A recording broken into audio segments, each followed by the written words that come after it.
All right, let's do it.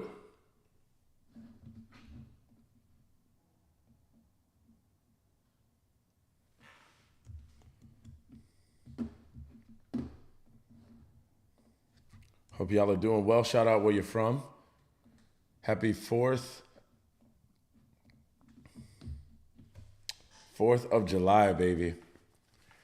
Some of y'all should be at the beach. What are y'all doing here with me? We should be at the beach.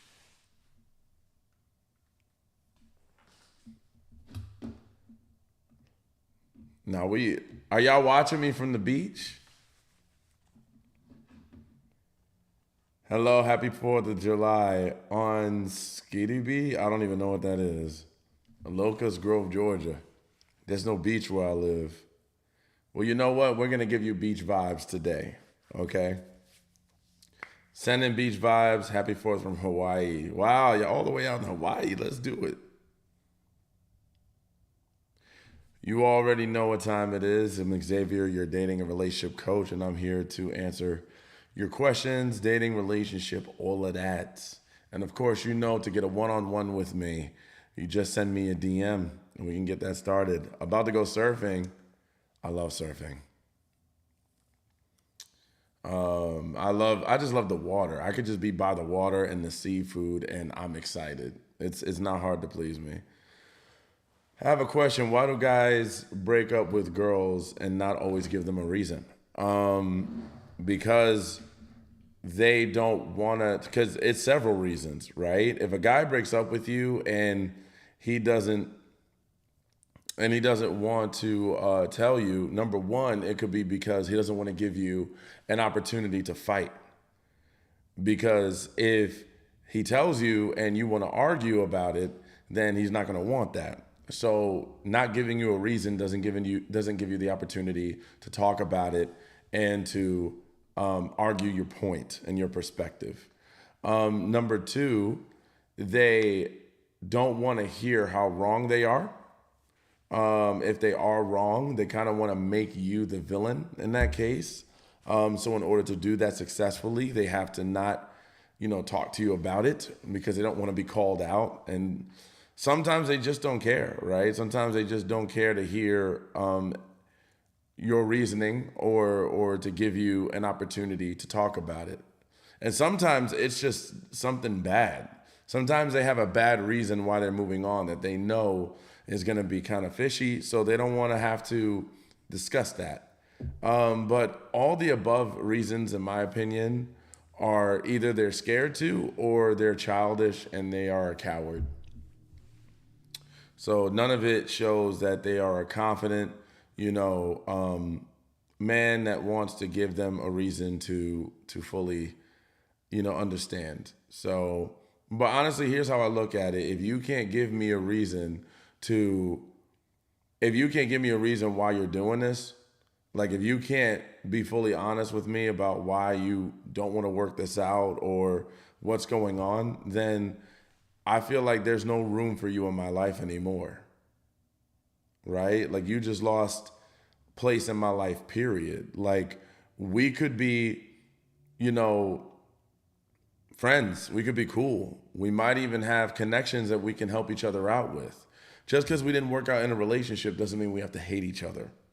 But when you burn that bridge with me and you don't give me a reason, like for example, when I'm ghosted, I don't care what your reason is, right? If you just went out and ghosted me, you just pretty much told me that you're not worth working with, right? That you're just a waste of my time. So I'm done.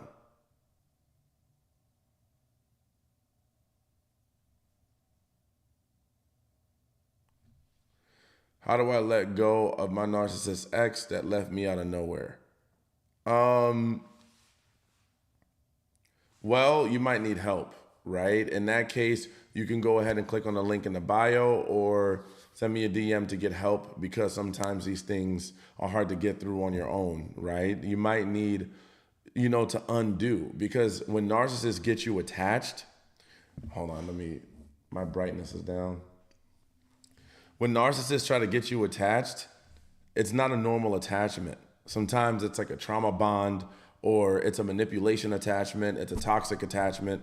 So you have to understand this is not a normal relationship that you're trying to break away from. And it might take some very specific type of conversation and talk. So what I would say is seek help, and I provide those services. So go ahead and click the link on the bio and you can apply on the form, and I will shoot you a text after this. Hello, how are you? I'm good. How are you? I will, absolutely. But he says he couldn't get in touch with me because he was blocked. I mean, that's probably true, but why'd you block him? I mean, he's not wrong. If you blocked him, he can't get in touch with you. But wasn't that the point? You know, if you block someone, aren't you stopping them from reaching out? See, that's the thing. If you're going to block someone, you want to make sure that he didn't want to be there. Well, maybe he made a mistake, right? Maybe he did something, maybe he made a bad judgment or a bad choice, realized he wanted to, get in touch with you, and maybe it was a heat of the moment, right? But that's the thing. I wouldn't block someone unless I was really done. To me, blocking is like some of the worst. To me, blocking is like I'm really done, right? Like I'm really done. I don't care what your reasoning is, what your logic is, why you thought this was good, why you thought this was bad. I could care less. I block you is because I don't want you in my life. You could have the best reason imaginable, and you're still going to be blocked.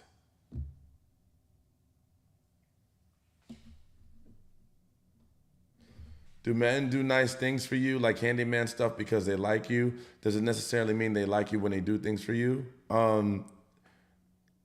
To be honest with you, the only time you truly know that a man really likes you, like genuinely, like to the point that, he could be boyfriend material or long-term material, is when he pays attention to what you need for a long period of time, like longer than 3 to 4 months, right? It's more than just simple handyman stuff. I've done stuff for women where I've like cleaned up their whole house, but it didn't mean I wanted a relationship. Now, I might have thought she was cute and I might have wanted to spend time with her, but it doesn't mean that I was like, let's sign up for a relationship tomorrow, right? How to know if a man is actually going to change when they say they will? Because you'll see it happen for longer than 3 months. They're just saying it, but they're going back and forth. But here's the thing you have to understand. How much change are they saying they're going to make? Because a lot of people lie to themselves about being able to change. Some people just really want the opportunity, and they'll tell you that all day, but they might not be able to do it. So that's another thing you want to consider. Sometimes you don't want to just up and believe anyone that says they're going to change, because people lie to themselves all the time. Just think about how many people lie and say, I'm going to leave this relationship, it's so bad for me, only to come back.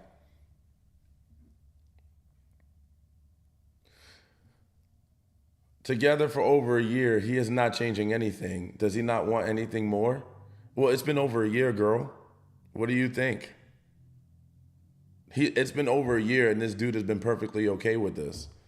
It's been over 365 days. He's had every second of every day to make a change, and it still hasn't happened. That's like a million opportunities, right? To change anything.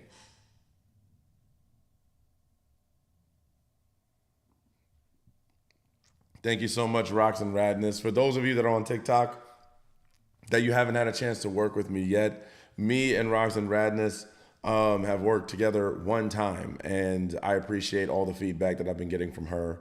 There were a lot of things that we discovered, but in that, it gave us a chance. So if you want a review from an honest person who just worked with me like recently, she's right here in the comments on TikTok. For those of you on Instagram, just let me know if you're curious to hear from anyone. Thank you so much. Absolutely. Why would a person who left a narcissistic relationship still keep in touch with the narcissist? Why is there something sort of attachment and hard to let go? There's so many different reasons, right? Sometimes it's a trauma bond. Sometimes it's because they have a generational pattern. Sometimes they're afraid to be alone. Sometimes they have low self esteem. Sometimes they've been abused and they don't even realize it and they blame themselves. So there's a lot of reasons why a person won't leave a narcissistic relationship or an abusive relationship. And in a lot of cases, it's because that they have something that's unhealed inside of them or something that they haven't figured out quite yet, right? So that's what we normally need to go to coaching or therapy for, is to find out what's going on inside of us where we keep being attracted to a person that's bad for us.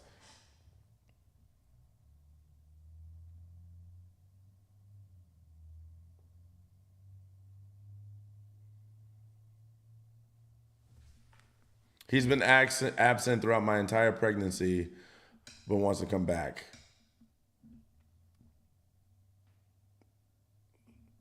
Do you accept insurance? How much do you think I charge? Um, yeah, I mean, it's up to you, but I don't know your situation. I don't know why he was absent your entire pregnancy. So I can't really say who's what or what in this situation. So that's where you'd probably need to talk to me because I need to know like what happened.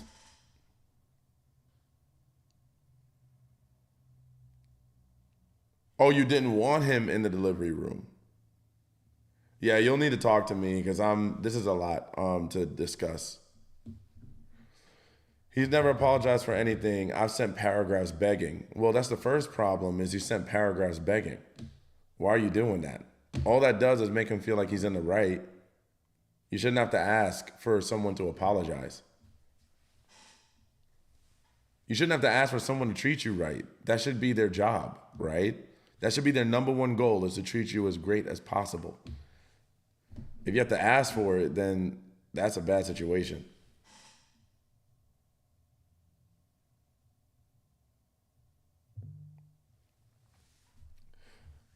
How much are the calls? It's really cheap, right? Like, just if you apply, it's really cheap. Like, go ahead and apply. It actually changes all the time. I'd have to talk to my assistant, but they're really cheap. So go ahead and apply. And we can talk. It really does depend on your problem, though. They're tailored to each person. So yeah, just go ahead and apply and find out. What if you've been seeing a guy for some months and you ask him what is his intentions, and he say, "Let's take it one day at a time." What do you think about that? I think that's a weird answer. Now I understand. Here's the thing. I am all for just taking your time, right? Because I think that, you know, focusing too much on the future can sometimes be a bad thing because then it sets people up for failure. But I do think that it's okay for him to say, my intentions are a long term relationship. My intentions are to one day be married, right? So for him to be kind of vague about that says to me that he wants to keep it open for anything. He kind of wants to see where you're going to take it, right? So honestly, I probably wouldn't move forward with someone that isn't clear about what they're trying to do, right? I like here's an answer that I think is actually more safe but not too like heavy. Well, my goal is to be in a long-term relationship. But I don't know, I have to wait until I find that person, right? Just be very upfront about what you're looking for, right? I don't know why. My ex came back 3 months after no contact to check in, sent me B-Day present. 3 months after no contact? Who didn't no contact with who? You've helped me tonight already. Absolutely. Let me tell you, one call with me, you can ask Rocks and Radness in the comments. Just one call with me gets you straight. In a lot of cases.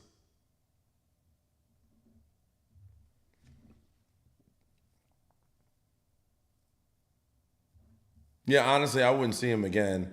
I would let him know. I would say, honestly, you're nice, but I need to date someone who knows what they're looking for at this point because I'm looking for a relationship.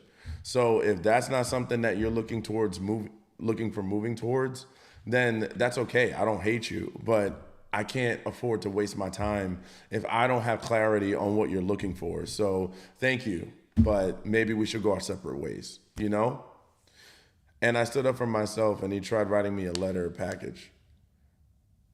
Well, standing up for your, I walked away and went no contact because he was wishy-washy about staying together. And I stood up for myself, and he tried writing me a letter. Well, that's because he doesn't want you to go, but he doesn't necessarily want you to be his only person. So, yeah, it's a weird situation, like rocking a hard place. Thanks, absolutely. Like I said, for those of you who want to work with me, go ahead and click on the link in the bio. Or if you're on Instagram, send me a DM. If you're on TikTok, click the link in the bio and apply so that you can get a call from me, right? If you want to work one-on-one and you have a situation that's going on, I have openings for people this week and next week. So make sure you get in because they fill up quick. This week, I was working through so many people. That's why I didn't even get on live because I had so many new people that I got the luxury of working with. And we are now on a daily call. We're on daily text messages and stuff like that. So, hello, I like your content. Thank you so much. I appreciate you.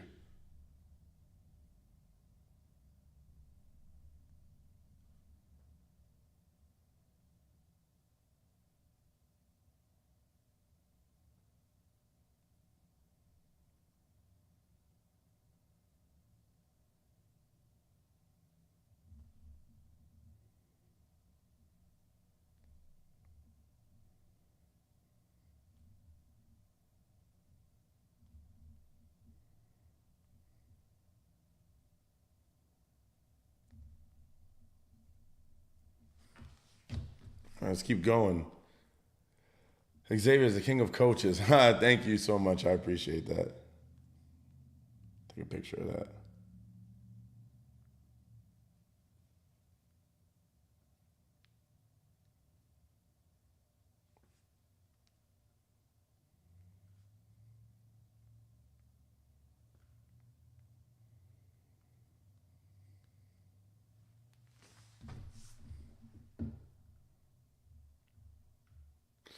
Tips on how to not react, please. I get yelled at and accused of things I'm there not doing.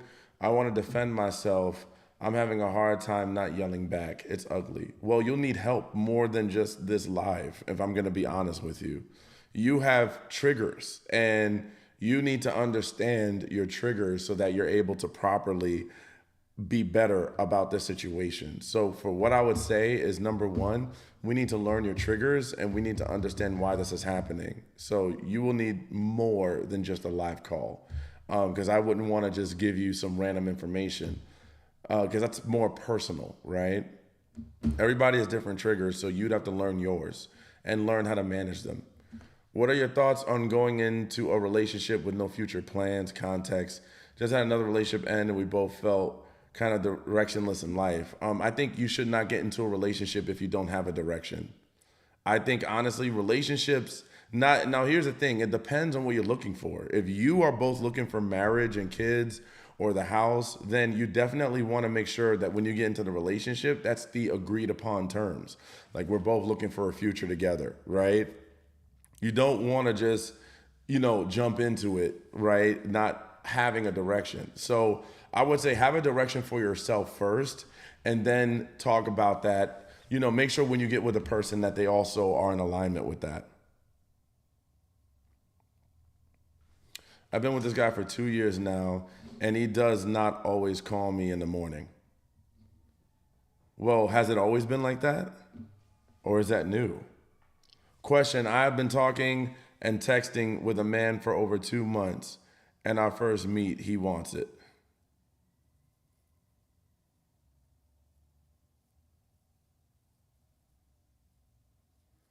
Um, you said our first meet, he want over 2 months? I mean, I guess it depends if you think 2 months is too short a time. Well, our first meeting is probably a lot, right? If you guys have been talking for 2 months though, I mean, I don't know. That one got me. I think that first meetup is too quick because we're just learning about each other in person. And sometimes that dynamic can be a little different than, you know, the phone. So I would say first meetup is probably too quick for me personally. At a hotel room. Wow. Yeah, I don't know, man. This sounds a little sketch. He checked out of the relationship long before we broke up. Is there still a chance of reconnecting? Well, it depends on why he checked out. And why would you want that? You know, if someone checks out, then usually you want to let them go because otherwise you would be the one holding the torch and bringing them back. They need to want to come back, right? Why are dating apps so horrible? Because that shouldn't people that shouldn't be on dating apps are on dating apps. People are in relationships, they are in toxic situations, they don't have their lives together. There's some people that don't need to be dating and they're on dating apps. Some people just want attention. So it's too many people that have access to dating apps. There's no real good qualification system.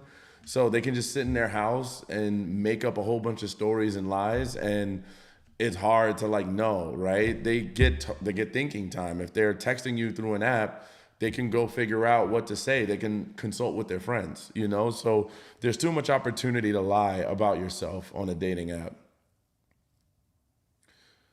On relationship advice, I'm certified.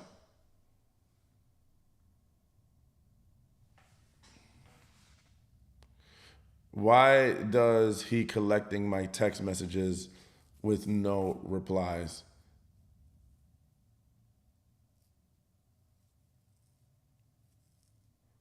Because he doesn't want to talk to you.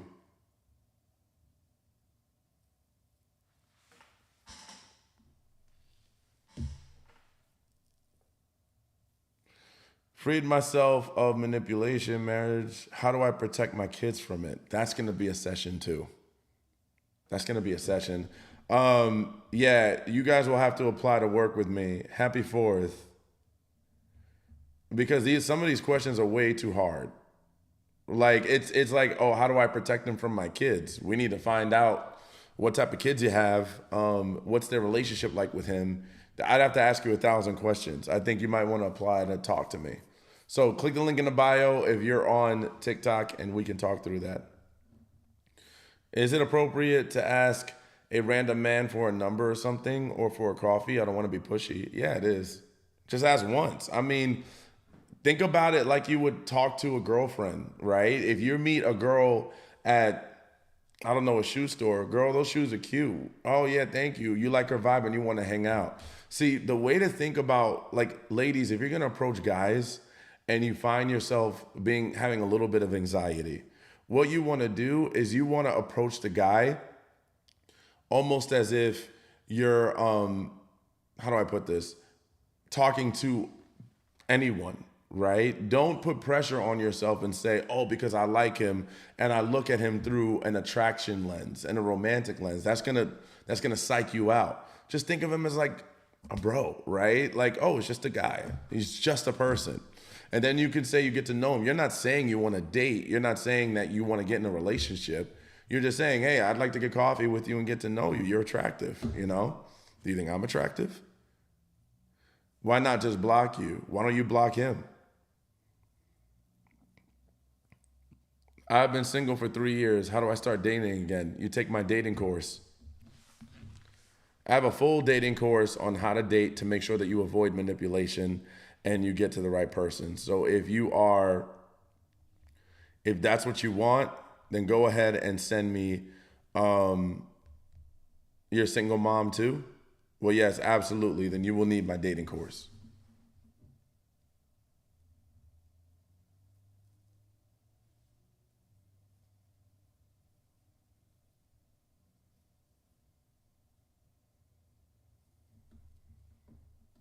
Yes, thank you. Absolutely. Go ahead and apply with the link in the bio.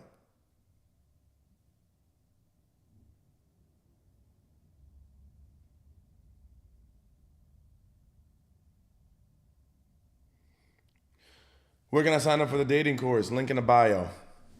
Let me check for you.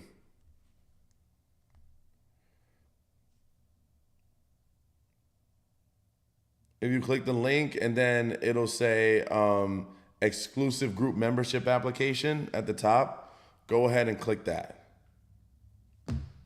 And then it'll give you the application. For those of you who don't want to see it on here.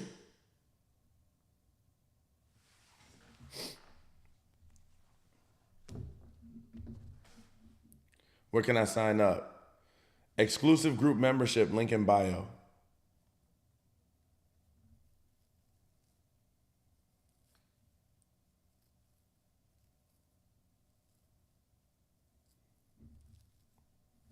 Yeah, I made a whole course. Like how to DM you. Well, if you're on Instagram, just send me a DM. Or I'll DM you.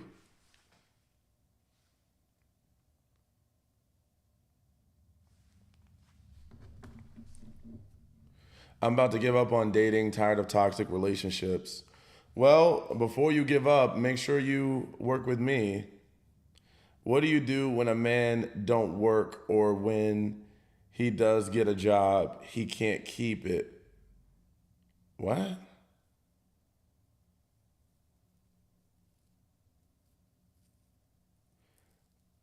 What do you do? I don't understand what you're saying.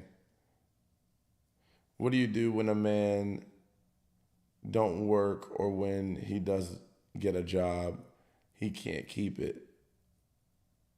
I don't know why I feel like I can't read right now. Hey yo, I want to chop it up with you about that one video. Which one? The most recent one? What is this?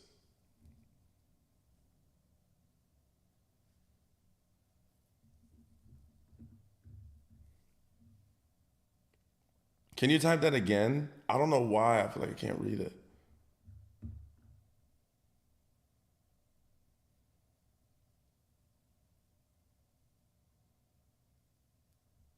The guy wanted to meet in person instead of phone calls to get to know each other. Oh yeah. I remember that video. Yeah, he said he wants to meet in person because he doesn't want to vibe over the phone or something. And like, here's the thing, it's all good either way. Like, I don't think there's like a, you know, right or wrong. But for me personally, I know here personally, I know that I need to talk over the phone. Like, there's been times where I FaceTime someone before I went on a date, and they were nothing like what their stuff showed. You know, not that it was anything wrong, but we were not vibing at all over FaceTime, and I was like, yeah.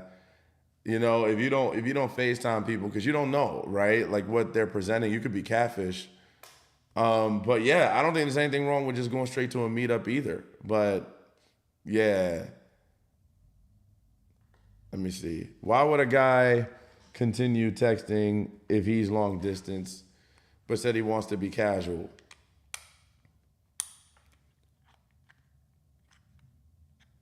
Why?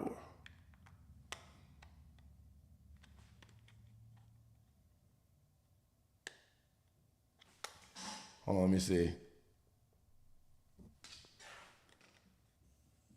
Hello? What up, big dog? What's going on, my man? It's been a minute. How you been? It has, it has. I be watching you, letting you do your thing, because all the ladies need to know. You be giving them that good advice. I try, man. I be clowning too much. I don't take shit seriously, so I be saying wild shit just because I think it's comical personally, but you know. Yeah, of course. But no, I agree with you. The video I was watching, and I agree with you. I think it's going to depend on each person, like Yeah. what they feel comfortable with. And the only thing I was a little bit kind of taken aback by was reading the comments of all these women, like, "Oh, this is a red flag and this is manipulation." I was like, "How? He's just saying he likes to do this in person." He said, "Hey, look, if you're not comfortable because we don't know each other, we can meet in public during the day." You know, so it didn't come off to me like he's trying to manipulate and get her alone on some weird shit. It just sounded like to me he would rather do it in person, right? And I think there can be a number of reasons for that. Like some people, And there's women who've told me this. There's women who Yeah, same here. I've had some women tell me I just want to go straight to a meetup. I don't even want to like, right talk to you. I was like, oh, okay. because because I think obviously text is going to lose nuance and context a lot of times. So Yeah. I absolutely understand why via text is not always the best. Phone calls can be a little better because obviously there's an immediate audible response. You can tell the tone. There are things you can tell over the phone that you won't be able to via text. But in person, there is also that added element of if either person is a little flirtatious, a light touch on the shoulder, right? Grabbing at somebody's hand when they're laughing. There's little things that are going to happen in person that sometimes people prefer just to pick up on what type of connection, spark, chemistry, whatever is there. And so I can understand it either way. And if a woman is not comfortable with it, then cool, she's not. If a guy's not comfortable with it, cool, she's not. To me, reading all the comments of how it was red flags and manipulation, I was like, it's not that serious. Like, all she has to do is say, no, thank you, right? Just like he would just have to say, no, thank you. I think expressing what you prefer in a getting to know each other phase is not a manipulation tactic, to me at least. I don't see how it was, and I was just kind of shocked at how many people were calling it manipulation because he said, hey, I'd like to do it this way, and if it makes you comfortable, here, let's do it this way so that it removes some of your concerns. That's not manipulation. That, to me, sounds like consideration for where she may be feeling a bit uncomfortable. Yeah, no, I agree. I don't think it's manipulation to say that I prefer, to jump straight to this. I think where they felt like there's a possibility for manipulation was because he said like she said she wanted to do the call first and get to know him, and then he said no, and then that's when they took it like, well, you're not worried about what I want, and you're just trying to jump to what you want. So they felt like, oh no, like you're putting me, because like and I'm not saying he's manipulative, I don't know, but like when some of these women are in these relationships with these guys, they get disregarded quite a bit, where they'll say, I need this, or I want to feel safe with this, and then he'll push her out of that comfort zone and not really be considerate. So I think it was like more of like they might have felt a lack of consideration, and sometimes that could be perceived as like you're trying to manipulate me already. Because if we start off on this note, then how many things am I gonna throw up as like a, yellow flag, and then you're gonna be like, oh no, I'm do what I want. If anything, I think there could have been a happy medium. Like, okay, well, let's have a phone call, and then if the phone call vibes, then let's meet up in person. Like I think it could have been like maybe like a half and half, but I don't think it was total manipulation though. I don't think that either. Yeah, no, I can see that. And that's why I said, I was like, look, I think the woman in his example said that she wanted the phone call or whatever. Yeah. And he was like, no, I like to do it this way, so make this suggestion. And that's why I said, like, him saying, let's meet up, let's do it in public during the daytime. For me, that felt like he's already trying to make some concessions. Now, at the end of the day, she hears that, and she can be like, okay, he's trying to meet me in a public place. He's trying to be considerate of my comfortability factor. So to me, it does seem like there is some middle ground, but I think if either one of them just felt like, well, no, I'd rather the phone call, well, no, I'd rather in person, they just ain't for each other. Like, and it's the first meeting, so boom, y'all know it right away. Y'all can just go your own directions. It's that easy. Yeah, I think, also maybe, and I think it's more to do with his approach. Like if he would have said, well, this is what I prefer, but I don't want to push you to do something that doesn't work for you, instead of saying, no, I know you're nervous, but this is what I want. It's like, well, like, are you making a suggestion, or are you coming at this kind of like forceful, low-key? Yeah, like you got to do it this way. So I don't think that's manipulation as much as it is just like being a little pushy, like it's like, it's giving, yeah. But I don't think it's but that's how it's going to be perceived, right? Because it's like, oh, I'm being disregarded, and that's normally the stuff I hear on here. But yeah, you got a good point. We got someone else on here, and she's not talking at all. What are you doing on my live? Well, I was just being respectful and letting him have his your conversation. Absolutely, it's good to have you. I'm great. How are you? I'm amazing. Thank you. I just have a quick question. Maybe it's not so quick, actually. I just turned 40. I've been single for almost 8 years. 4 of those years was me having to heal. Lots of just therapy and getting my life together and finding who I am, right? Before I bring any kind of baggage or anything into a man's life, right?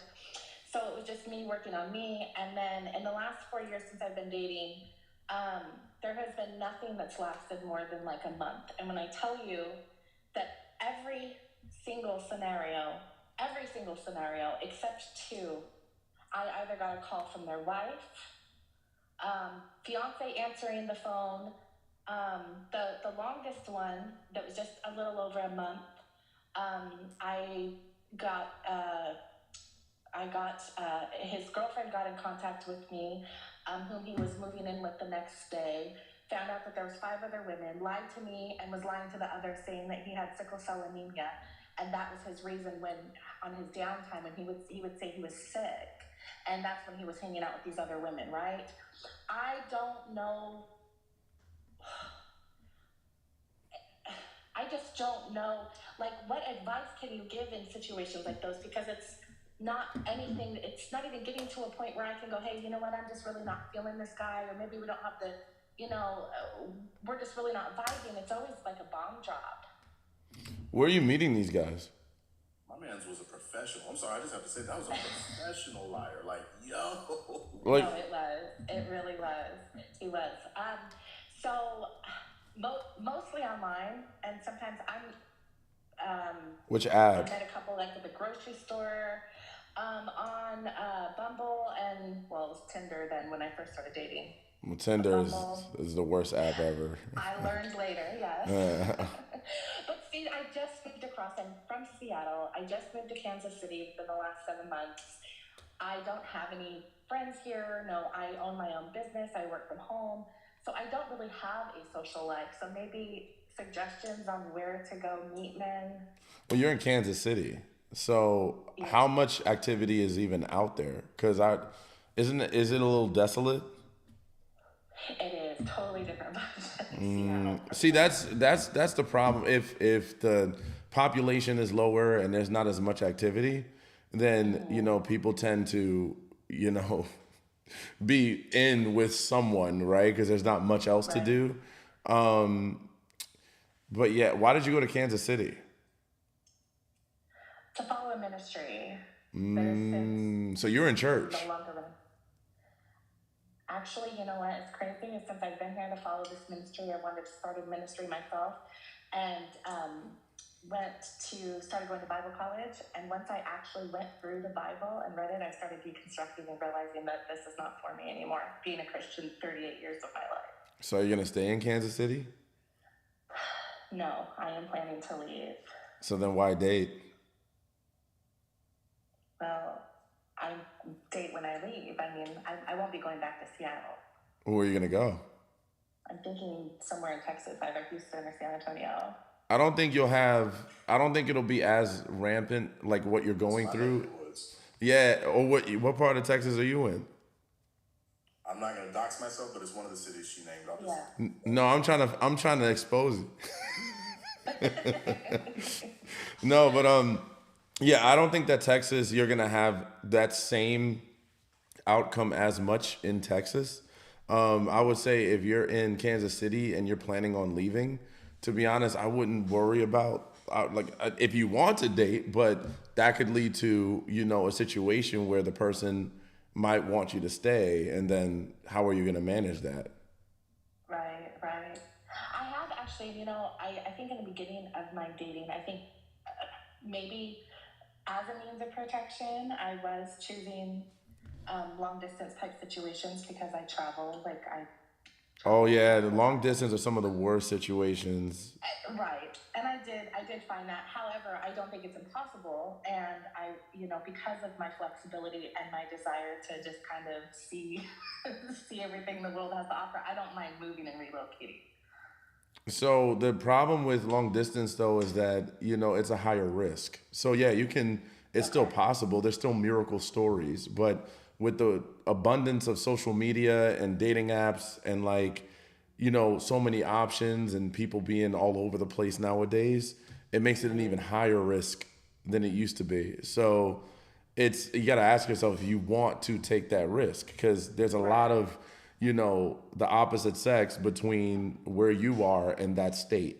So it's almost like you can do it, but if you're going to move somewhere and you have flexibility, then I would normally focus on my home first.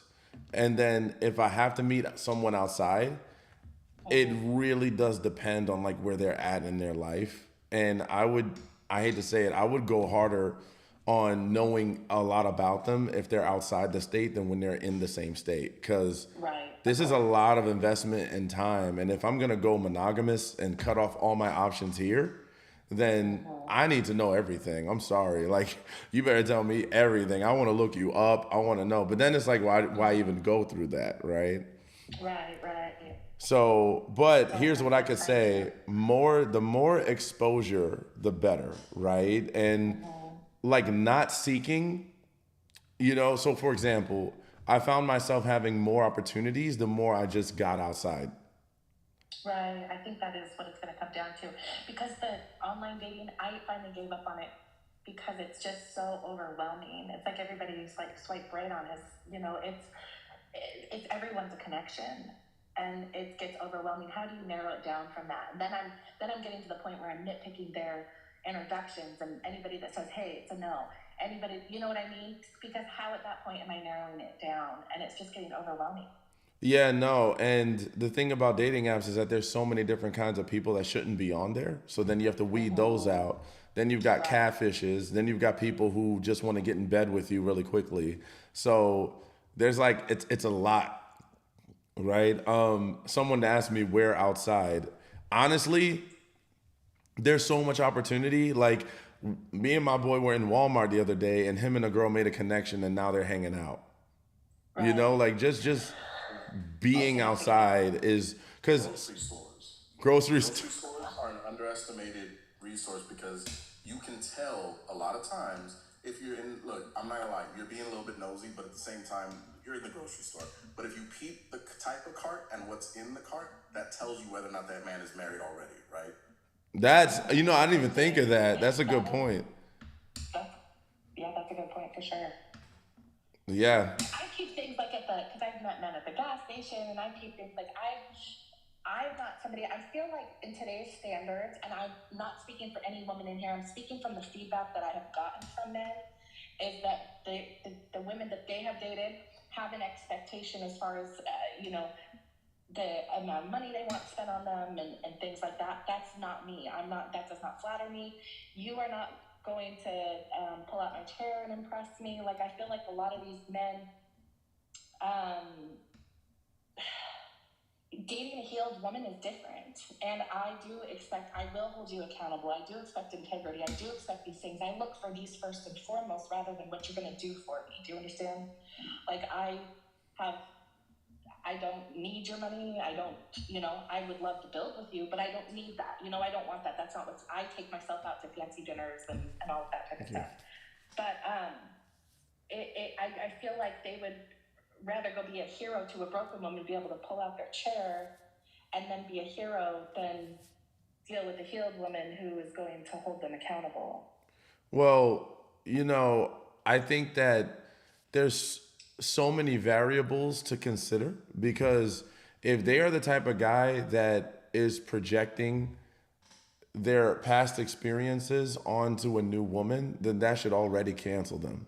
Because Right, and it does. yeah, because not every woman is the same. But I would say not every man is the same either. Like, not every guy is thinking that way or assuming those things. So that just means, honestly, what it sounds like, listening to all of this that we're putting together, it sounds like what would work for you is more opportunity. Okay. Because that's another thing about dating apps is sometimes we try to single it down to one good option and then, kind of focus on that one or focus on a couple. We need a plethora of opportunity, right? Like, many guys that can take you out, that are trying to talk to you, because the vetting system has to be quick, where it's like, I've got 5 guys this week. right? And one of them says more of what I want to hear than the other four. So that'll be the one that you give your time to. And then if he starts acting up, you got guy number two. And then you can just vet them out quickly. Because honestly, I go with the method. There's an old CEO that I used to know, and he said, fail cheap and fail quick.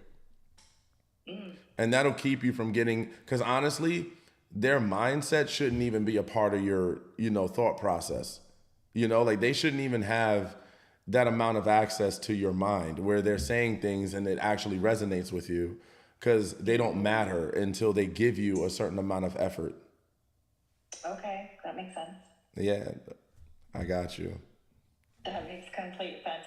What I was going to say back to you, though, problematic with the grocery store thing is I noticed, like at the gas pump, if someone's trying to talk to me and they're in a newer, say, Mercedes or something.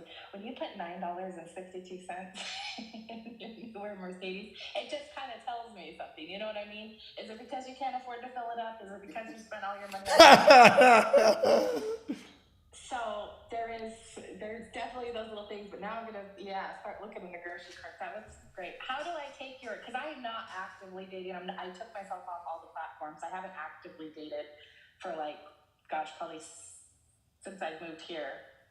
So I've met men out and stuff like that. But how do I take one of your courses for when I do put myself back out there? Oh yeah, absolutely. So honestly, if you just go to the link in the bio and go to the form that says the membership application, just fill it out. And what was your name again, to make sure that I personally get it? My name is Crystal. Crystal. Thank you, Crystal. So yeah, I'll just fill out that form and I'll be looking at it right after this live and I'll reach out to you.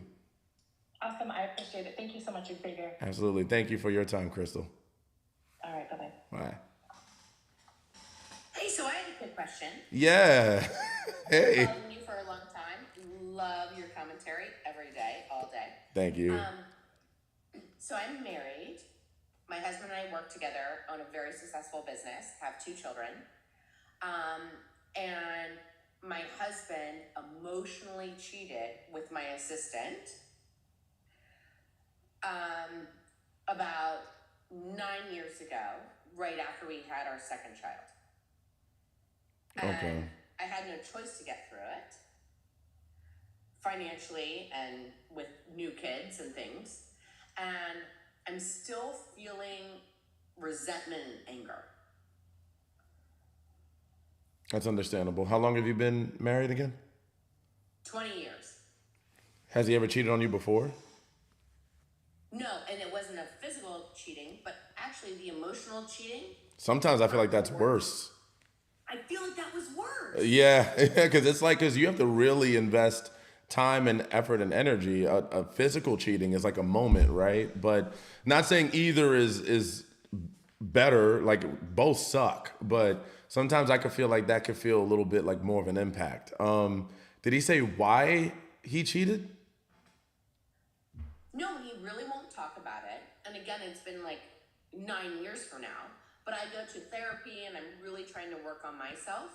And that recently came up that I'm like really harboring resentment and like bad feelings about it. What kind of feelings are you feeling? Like what do you think of when you see him, and how does it make you react? I mean, I love him. I've been with him since I was 18 and I'm now 42. Uh-huh. So very long time. He's done a great job providing for my family, has done a great job being a great dad, but he has not been and he's a great work partner. He's not been a good personal partner. So he actually hasn't been a good partner to you? I mean, if you separate work and business, like work and personal, which you have to do sometimes. Right. He's been a great work partner. We work great together. He's a great dad. But I just can't get over, I guess, the trust thing of, you did this with my friend who was my assistant. Well, but if we rewind a little bit here, you said he hasn't been a good partner. So what specific category is that not good partner aspect in? Is it the romance, emotional support? Yeah, like the husband Okay. Taking care of me emotionally, the husband things. So how long has that been going on? Since that happened, so probably 9 years. And we tried to repair it. So the cheating happened 9 years ago. Yeah, so the repairing, it's like we argue, then everything is great, then we argue again, then we go on vacation, we reconnect, then we come home, and we just get into these patterns. What patterns? Patterns of like, hey, we're on vacation, we're having great intimacy, we're having a great time together, but then the stress of the business for him takes over, or the stress of me taking care of our kids takes over, and then we just fall into patterns of anger. And I think a big thing for him is I hold all the financial power, and he doesn't have any financial power. Does he bring that up? Yes, he does. How does But he? I also bring it up. So that's a problem that I have as well. So wait, so he didn't tell you why he cheated? No. Well, I mean, that could contribute to it. It's been 9 years and you haven't learned why he did it? No, he just said I was busy with the kids and I wasn't giving him attention. I don't, is that a real answer? I mean, that's a reason to Can I feel. ask, what exactly do you define as this emotional affair? Like, what does that constitute? Sure. So inappropriate emails back and forth because she worked for me. Inappropriate texts. They were traveling together, having dinners together that I was lied about too. And not inappropriate text messages like pictures, but definitely inappropriate text messages of good night. And there was no good night email or text to me. It was a good night email or text to her. Lying about where they were together. Oh, so you call it lies? Yeah, I caught lies. Yeah, I mean, without. So for him to have lied to you, that's to me bigger. See, it's one thing to cheat, and sleep with someone else. It's another thing. When you start lying, to me, that points to something much deeper in a lot of cases, because it's like, why do you feel like you can't be honest with me about things? Like, because then you got to think, what else are you lying about? Right. Like the fact that you lie, and then his answer was he didn't feel like he was getting enough from you. And now, don't get me wrong, it's okay to feel like you're not getting enough, but that's what you work through before you just go ahead and start lying about the affair. That doesn't excuse what you did, right? So without having that clarity, other than I just wasn't getting enough. And then it makes me question her. Like your assistant friend, are you guys still friends? No, but I had to live with her for at least a year because I couldn't fire her because my husband and her were her boss. Wow. So I couldn't get rid of her. I think that the more than cheating, the trust was broken.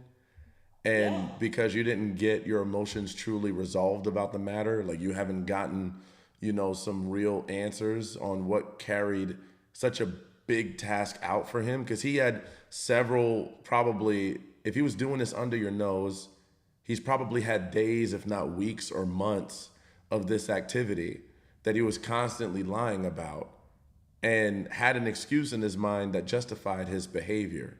So he chose that route and actively chose it while coming home to you and probably acting like things were normal.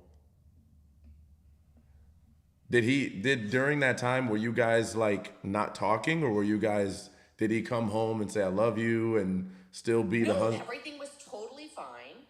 And she got married very young and getting through a divorce, like going through a divorce. And he was like, "Oh, I'm just the shoulder she's crying on." So he took advantage when she was emotionally vulnerable. Yeah, or also I know her, and now she manipulates people, and I also think she was trying to take advantage of him as well. I think it was a mutual take advantage. Well, if he's looking at her knowing that she's going through a breakup and he knew that to begin with, then he wanted it. So I mean, Right? yeah, because I mean it's not like rocket science at that point. Like you're emotionally vulnerable. So yeah. And I mean she clearly, took advantage of the situation too, knowing that that was your husband. And yeah. But is 9 years, I guess my question is 9 years, and do we have great times? We absolutely do. And do I love him? Absolutely do. But I'm financially free. I can do what I want. I don't need anybody in my life anymore to like provide anything for me. Is 9 years too long to be holding on to that? I feel like that seems like too long. Like either I need to get over it or I need to be out. Let me ask you, do you feel like more than a year of not feeling like you're secure in a situation is too long? I've always been secure financially But I'm talking and about with my children. with him. Yeah, I mean, I feel like that's a long time, but there's these ups and downs. So what is normal for these ups and downs? Like we'll go 3 months great, have an awful month, and then another 2 months great, and then an awful couple weeks. Like I feel like he knows that I hold all the cards financially. And when things get so bad where I'm like, this is really not going to work out, he changes his game. Well, who gets to that point? Does that I get to the point where I'm like, I'm just not doing this with you. Then And then he's a different person and is like wonderful for a couple of months and then reverts back to not cheating behavior, but like not nice behavior. well, then it sounds like it's more on your side because if you get to a point that you absolutely know you're done and then he starts to switch up on you just to get back on your good graces, then you know that's the routine that's happening. And if you're done, you're done. And just trying to make it good just because I'm walking away shouldn't be the measure of good. He should be good, not saying he should be perfect, but he should be willing to work regardless, right? It shouldn't have to get to that point where you're ready to walk that he's like, okay, let's try. Because then it almost makes me think either he's not emotionally mature, which we discovered through his lying, or he's in it for ulterior motives. Like, taking advantage of you. I mean, he took advantage of your assistant when she was emotionally vulnerable. So how do we know this behavior doesn't stretch across the board? I agree. I just don't know, like, if I have to put up with this for another couple of years to get my kids into college, like to have them have How a old are your healthy, kids? happy, healthy home. How old are your kids? So I have a 16-year-old who's going to be a senior next year. And then I have a 10-year-old who's about to be 11 that's only entering 5th grade. Well, And they adore him. Well, here's the thing, you can still have, healthy kids and not be together, right? I mean, now I don't know how he's going to respond, but if you two are not cohesive, I would say I've worked with a lot of families where the energy isn't exactly what you think it is, right? Just because you can maintain a certain image and a face doesn't always mean the energy is translating. So if the kids can notice that there's a dysfunction, they might see that, and then that might become their normal. Not saying that that's what you have, but I don't know. So, but if you were to split, if you decide to go, And frankly, if we could split, legit think he's a great person, great dad, I would, and because I'm financially sound and he's not, I would buy him a house like on the same block or on the same something. I would buy him a house. Like, just live separately, but then it'd be easy for the kids. And like, let's do that nicely. Have you brought that up? He's not capable of doing that.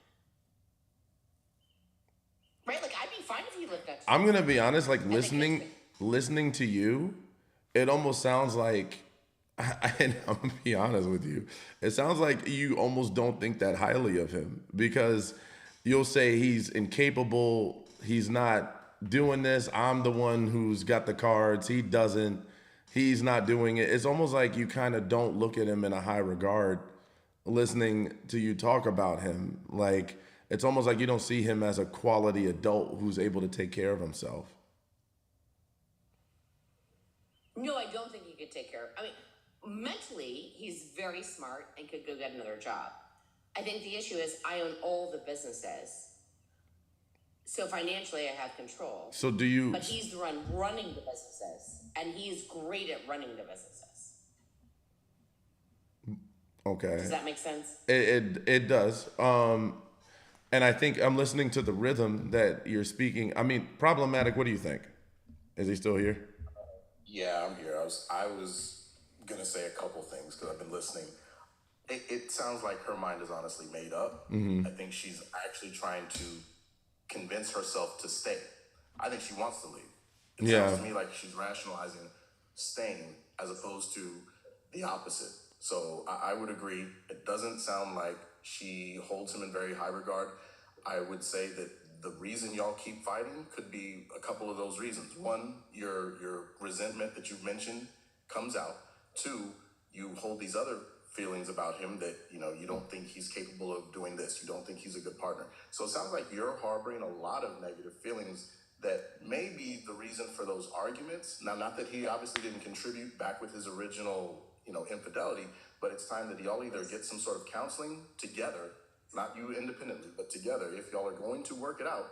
Or, yeah, it sounds like you already have one foot out the door. If you've literally thought in your head about buying him a house somewhere else, that means you've given this separation a lot of thought. That's fair.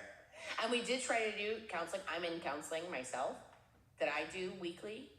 We tried couples counseling. He does not think counseling is helpful and does not believe in it. And that is also a contribution because I take my therapist and what I do weekly very seriously.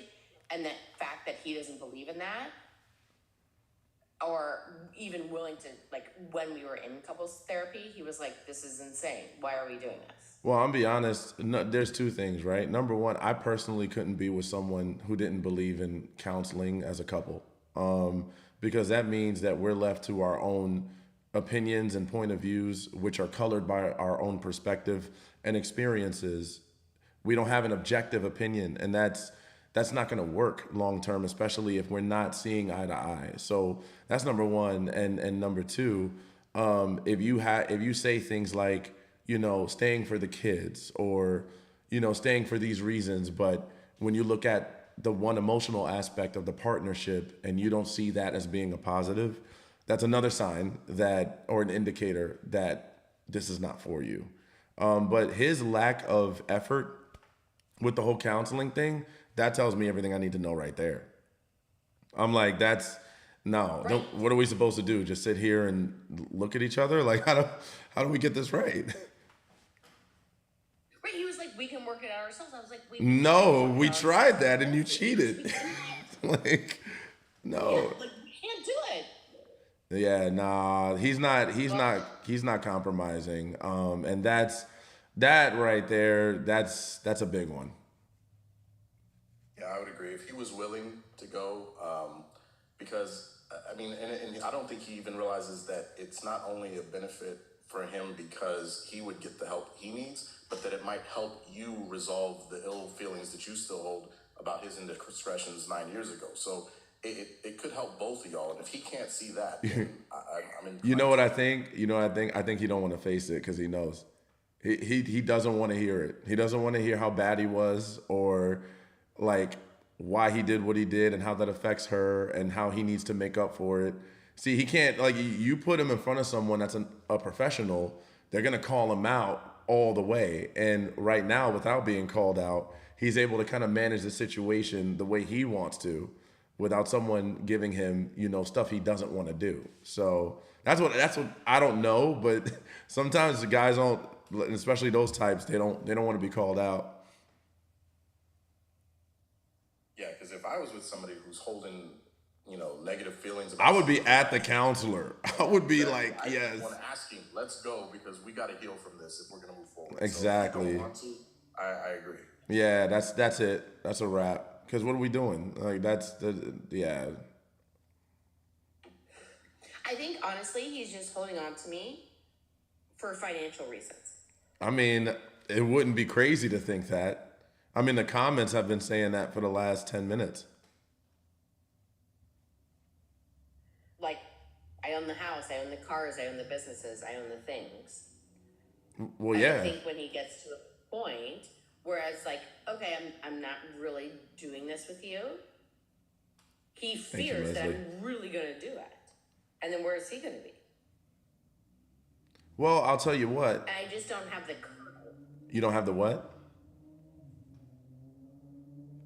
I haven't had the courage yet enough because of my kids to be like, okay, we have to, this is not working.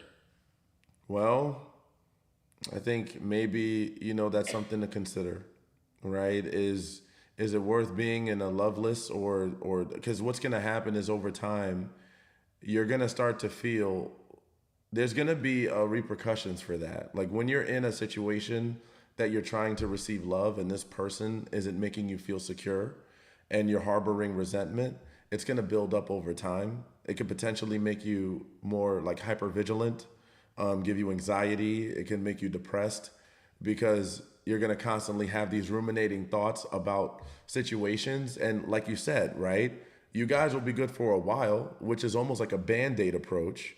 And because you're not working, you don't have a progressive workflow to better period, mutually effort by both of you, then it's only good because we just maintain good behavior. Then the second things go wrong, all those things that you're ruminating about come to the surface, and they were never quite resolved. So now it's like a pile on. Eventually, it's just going to get worse and worse. And what I've seen with couples is the worse it gets, the more toxic their behaviors will get. Because as humans, we can only tolerate but so much. They eventually start throwing things. They become physically abusive. They start having radical behavior. They start to cheat even more. So this is a direction you could be headed in if there isn't some type of progressive workflow. Yeah, I agree. Well, I appreciate your support and help. Absolutely. And do you do private counseling? Oh, yeah. Yeah, that's pretty much my job. I would love for you to talk to my husband and get your take on that. Would he be willing to talk to me? I mean, I think I would give him an ultimatum, like, hey. Oh yeah, you got hold all the cards, so you can. Okay, well, what's your email address? Well, you want to? You could. You know what? I'll just message you because I just don't want to put it on the live. The live. But I'll Okay. message you right now. Okay, perfect. I'll be looking for it. But I think it'd be interesting. I think you're a man, and we've never had a counselor that was a man. Okay. To be Absolutely. like, hey, dude, this is not like how we're running our household and how to treat your wife. So I think hearing from a man would really feel differently and hit him differently. absolutely. And what I would say also is usually when I do this, I take people sometimes and I separate them individually. So I would definitely talk to him like without you. Not that I'm trying to keep you from knowing the truth, but just to give him. No, I think that's great. Yeah, so that I can relay it back to you. But yeah, this is what I do for a living. No, I think it would be great, and I think he probably would listen to you and at least believe what you were saying. Absolutely. Maybe not take that into like what he was doing, but like man to man, I think he would understand what you were saying. Okay. Instead of these different therapists that were women, and he felt like they were all siding with me. I understand that, and sometimes that can happen. Like, nothing, to shame the therapy community, but sometimes they can still be a little biased. So yeah, I'm gonna be totally objective, with my approach, but I will be honest. So yeah, I think that No, I want you to be honest with me too. absolutely. Like, am I fucking up? I'm sure I'm fucking up at some way. Like at some level, I'm doing something wrong. So Yeah. I'm a participant. Absolutely. And I want just full honesty, but I want someone that can really get to him. And the death of his brother, who died of alcoholism, he's really struggling with. Like, he has so many things. He was homeschooled. They lived on like a compound, like not normal, everyday kind of situation. Absolutely. Well, yeah, definitely shoot me your email, and we'll schedule some time together. You're awesome. I think you could really help, and like, let's see. I mean, if do I it. can save it, I would love to save it. If I can't, then I can't. I'll lean more towards saving it, so I'll definitely try I to hope so. attempt that first, of course. Yeah. Well, I appreciate you taking the time, and I'm gonna DM you now and send you Thank a you. little gift for your freebie, and I appreciate it. Thank and you. then I hope we can talk soon. Absolutely. Thank you for your time.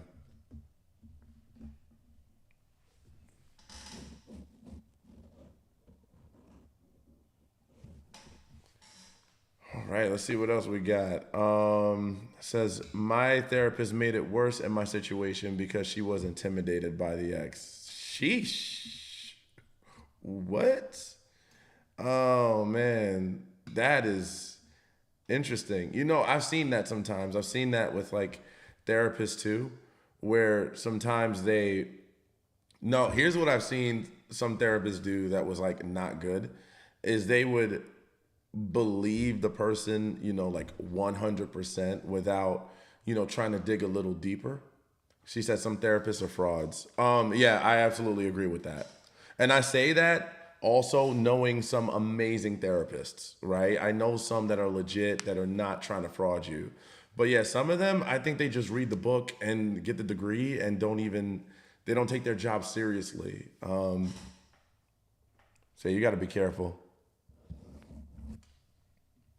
But yes, if you want to work with me, go ahead and send me a DM and we will figure out a way to work together. Let's see who else we got. I like how we're getting calls today. It's cool. I'm not gonna lie. Sometimes I'm like, man, I wanted to make jokes. This is all serious. I gotta be real. I know. Like, damn, they're going through real shit. Let me not make my jokes. Damn. they're gonna come at you. Xavier C.S. Bello. Gracias.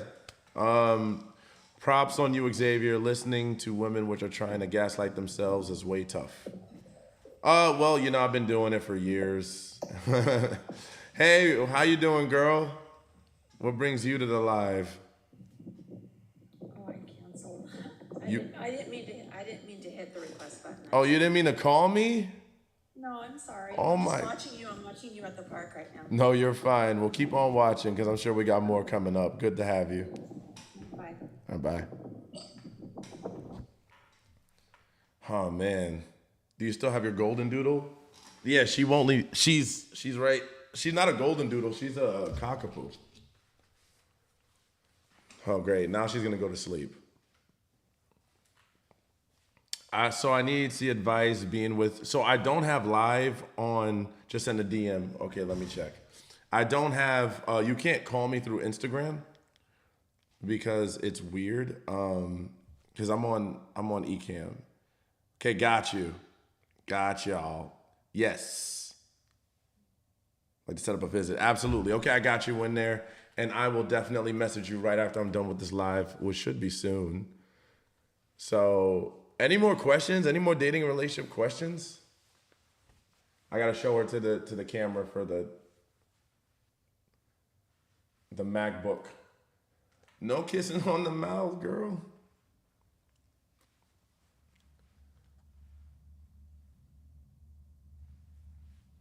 She warms I need my. to go dog like that so I can go to the dog park and pick up the ladies. No, I'm playing. Let me stop. I'm telling you, man. I feel like a dog just brings down anxiety levels so much. Like it's a good thing to have. And you know, I wasn't even thinking of that when I got her. I was just like, hey, I just want a dog. And then yeah. There are other benefits. Yeah. Your dog is cute. Oh, what's your number? Let's see. How big is your dog going to be? I think this is it. This is it. She's like 15 pounds, 14, 15 pounds. Yes, without a doubt. Still giving great advice. Does anybody want to call in through TikTok? Now you got us all worked up. Thank you, Katrina. So y'all heard that? That's so weird, you know, having a session and everyone hears it, kind of, you know? Like you can all hear. Because usually I do these in private, right? I don't know how to call in. You want to call in? Let's do another one. I don't know how to call you either. How many followers do you have? I think you have to have a certain amount of followers. So you don't. You can actually, they changed that. So now you can hit their name and it should give you the invite option. If they don't have 1,000, they cannot send you the request, but you can send them a request if they have less. I just did it. There you go. Can you hear me? Yeah, I can hear you, Jill. Okay. All right, I have a situation that has boggled my mind for a couple months. Let's do it. What's going I knew this on? guy for a few years, and he finally asked me out on a date. So we went out on a date, and it was the most perfect date I have ever been on in my life. Opened doors, pulled out my chair, we went out to eat, complimented me. Great conversation throughout the meal. We laughed, we joked around. I was at his daughter's wedding a couple years ago, and he kissed me goodnight. Never heard from him. And then he started sending me these messages through Messenger because we're Facebook friends, and they would just be little joke things. And it's like, okay, that was funny. And it's like, what the heck is going on? So finally, I messaged him a couple weeks ago and I said, hey, I'm confused. We had such a good date and we haven't spoken since. What'd he say? And so then he started messaging me back, and I don't know if he had been drinking, but he was saying all these things that he'd like to do to my body and blah, blah, blah. And I'm thinking, okay, I'm totally confused. So then the next day I asked him, I had said, you know, I think we need to talk about this on the phone or in person. And then the next day I messaged him and I said, hey, I really have a legitimate question for you. Please give me a call whenever it's most convenient for you. That's been a couple weeks ago. But now he's back sending me these little messenger things. And it's like, you know what? I'm not even going to open it. I'm totally confused. What are you confused about? Why the distance? Why? So if you look, so the situation went, you had a nice date that you felt was all the right stuff. And then the next time you guys had a conversation, he spoke sexually. And it was just through Messenger.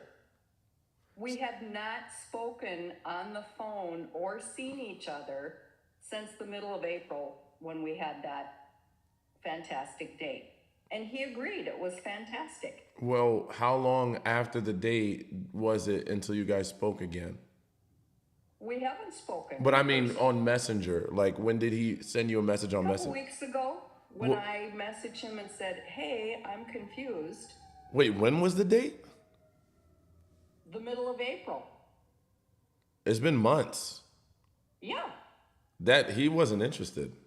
That's what I was gonna say. That's an easy one. He's not into you. Like, and this is gonna suck to hear, but the reality is, a lot of times guys are nervous on first dates, and so sometimes the date sucks.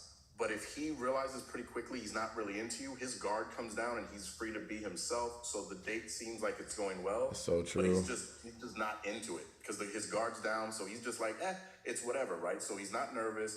There's no guard up, and it flows and seems like a good date, but he's just really not that into it. Because if he was into you, 3 months, that's crazy. That's crazy. He would have, like, guys, when they like you, they don't waste time. They're like, oh, I need to see her. If anything, we're kind of in our heads about looking too desperate sometimes. We're like, okay, well, I don't want to ask her out too quick because I don't want her to think I'm desperate or I'm lonely, but I do want to see her again. Like, we try to, plan this out. So the fact that he went months without talking to you and making any effort, and then out of nowhere, the one time he comes back your direction is through a messenger, and then he talks sexually, that's like a clear sign that he was not taking it serious. Like, he was done. Yeah, I would say any man that takes more than a month or so to get back to you after a date, that's already like a red flag. Like, I can understand like maybe a couple days or so, I guess a week at the most, which to me is still a lot unless something happened. But like a month, I want to personally say that, Jill, I am really sorry that you had to go through that, because that sucks. Because you thought it went really well. Clearly, you walked away and you felt like this was great.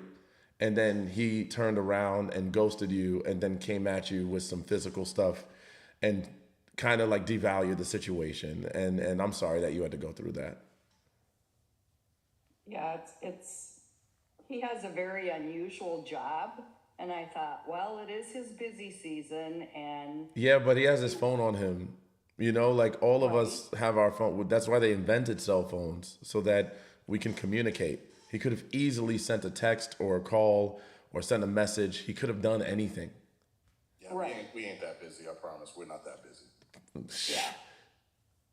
We got some So presidents that just send Twitter. move on and just not reply to his things that he sends me in Messenger, and Well, he was already sexual with you, so he's already shown you that that's just typing, just through his messengers, he was telling me what he wanted to do with me and my body and blah blah blah.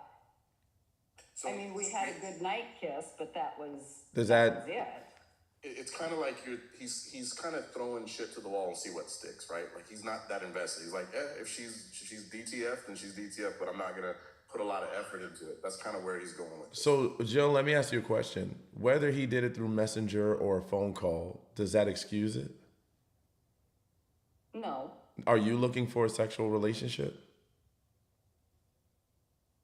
I'm looking for a long-term relationship. So you're not. So you're not looking. I'm sorry. So you're not looking for a relationship that's purely based around sex. Correct. Then I'm 64 and he's 61. okay. It's like, I'm not a booty call. Sorry, I'm too old for that. Well, that's how he approached you. So if you continue to communicate with him, he's gonna think that you're in compliance. And if he happens to call me a month down the road, it's like, I don't even want to answer at this point. That's probably the best course. Yeah, I was gonna say you shouldn't. It's like, dude, wow. I would cut my losses. Yeah. Yeah, because you're looking for something real. So a guy who's really, and this is another thing, a guy who actually wants a real long-term relationship with you is going to be extra considerate about your needs and what you're looking for, right? Now, granted, he's gonna have his own wants, but he's gonna know, hey, there's a boundary here. He's gonna learn that. And he's gonna try to make sure that he respects that as much as possible, because he wants a long-term situation. So your happiness, or what makes you feel safe and comfortable, is the priority. And if he's on that same mindset, it'll be a no-brainer for him. Oh yeah, you want to hang out? Let's hang out. Let's hang out for the next month. We don't even have to worry about having sex, right? He just went no contact, came out of nowhere, and immediately started talking like that. That guy is only interested in his own agenda. So that's what you're getting if you talk to him. That makes sense. That makes sense. Yeah, which also means that he's not compatible for you and that there's a much better man that is compatible for you. Someone who has higher standards, who's more consistent, who will follow up with you and be more communicative. Okay, so then I have another question then. Okay. So I don't know where to meet people. Or where do you Because live? I live in a small town, I go to work, and I come home. And it's like, I'm not a bar person, I don't drink. And I just, other than dating sites, it's like, how do you connect with people and meet somebody? Okay. Before I get into this, Alexis, go ahead and click the link in the bio or send me a DM. Alexis, send me a DM and I'll answer you. But Jill, where do you live? In South Dakota. Yeah, I have no idea what's going on in South Dakota. I thought that was like a gift. sorry. No, you're fine. Yeah, I have no idea. Honestly, what I would say is the best way that I've gotten the opportunity of meeting people is I got involved in things, right? Like, so for example, for me, it was like I took a boxing class, right? And I took cooking classes.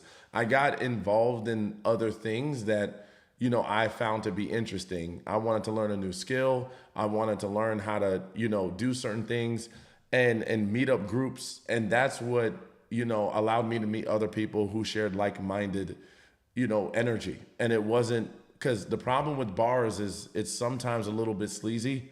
Like people are, you know, they're drinking, they're a little bit out of their minds, their inhibitions are gone. So they're not in their right mindset. So I look to make sure that I get into sober environments where people are looking to do what I want. Like for example, if you want to like work on yourself, like let's say, oh, I want to get my cardio up. There's, you know, some jogging classes or some speed walking classes.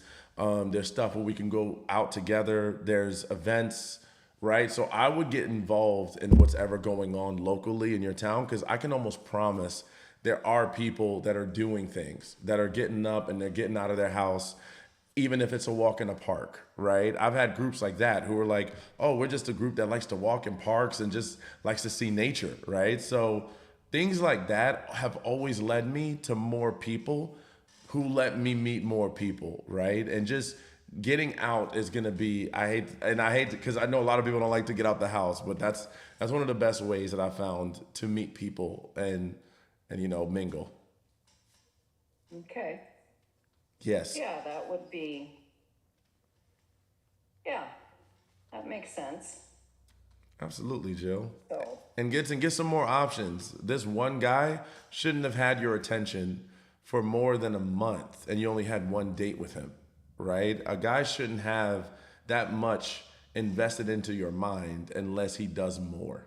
I would say at least 4 to 5 dates before we start letting a guy have access to our minds, right? You should be entertaining at least more than 2 or 3 at a time. And I know that's not everybody, but this way you don't give too much priority to one. It can be a great date. It can be a wonderful time.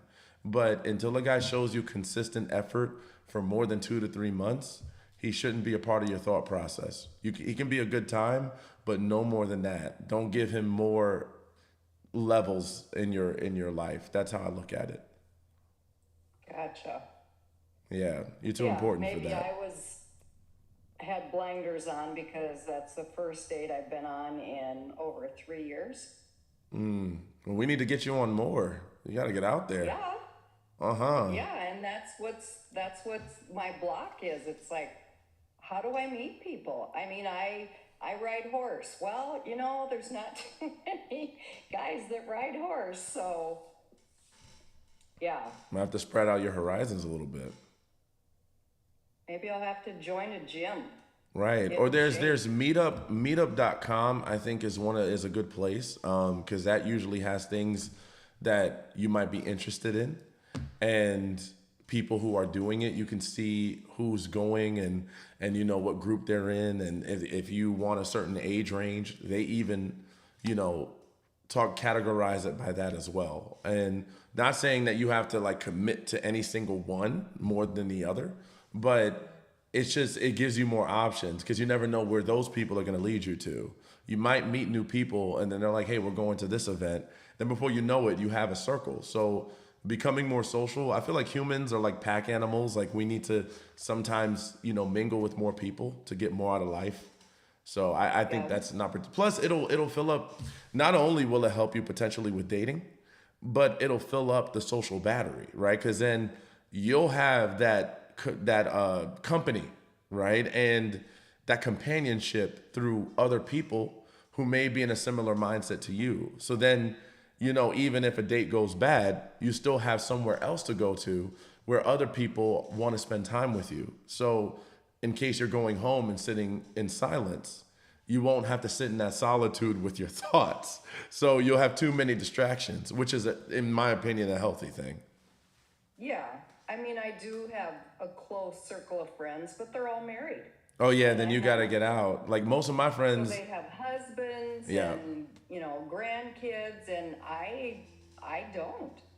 yeah, no, then you got to get out. I'm sorry. You got to get back with the single people because those married people, they're done, right? For the longest time, like I have, most of my friends are married too. And I had to find new friends. I had to, unfortunately, I mean, that's how it goes. You know, people move on. Okay. All right, girl. Okay, yeah, that would make sense. Absolutely, That would Jill. make sense. Get right on out Thank there. you so much. Anytime. Let me know if you need Brought some anything. clarity to me.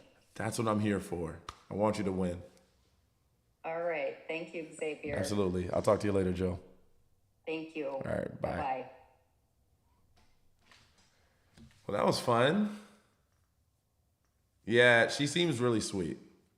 Yeah, she's nice, and She's genuine. it's always crazy to hear that men still haven't grown up in their 60s. Dude, in their 60s. Like I've heard even older than that. I've heard like 70s and 80s, and they're still acting like they just got out of high school. I'm like, what is going on, man? Like I let that slide if like you was married for like 30 or 40 years and so you want to get out there and be a little slut again, I'll let that go. But like, bro, you come on, man, we too old for that shit. yeah, like I would just, at that point, I'm just being honest. Like I wouldn't even go on the date. Like if I'm in my 60s, I'm like, look, hey, I just want to mess around. I don't even want to waste your time. You know, I know time is precious. Like, but this is what I'm about. If you're on that, then let's do it. But if not, I just want to be respectful. Like I would just be straightforward. Is that not the age to be a little bit more straightforward? You know what? Right, you in the golden years. It's time to just be like, look, here's what it is. I know. I'm like, you know, like, what, we're still lying? Like, that's, you know, and it sucks because, like, can you imagine the people who get, you know, up in that age range and they're thinking, like, oh, okay, well, people are probably just going to be more honest now. Like, they're still on game mode past 50, 60, 70 years old. It's like, you're never going to win, you know? Like, there's people doing that no matter what age you're at. So it's like, dude, like, what is going on? By the time I hit 30, I was just like, look, here's what it is. Me too. I'm not even wasting Me time, too. mine or yours. I'm with you on that. Like at 30, I was like, come on. Like, we're adults. It is what it is, you know? And that way you can prevent people from who want genuine connections getting hurt, right? If you're not in that state of mind, then it's better to just be honest because there are going to be people that aren't looking for that type of connection either, right? And Right, they absolutely respect it. They're like, oh, well, okay. And then, you know, you save them the time.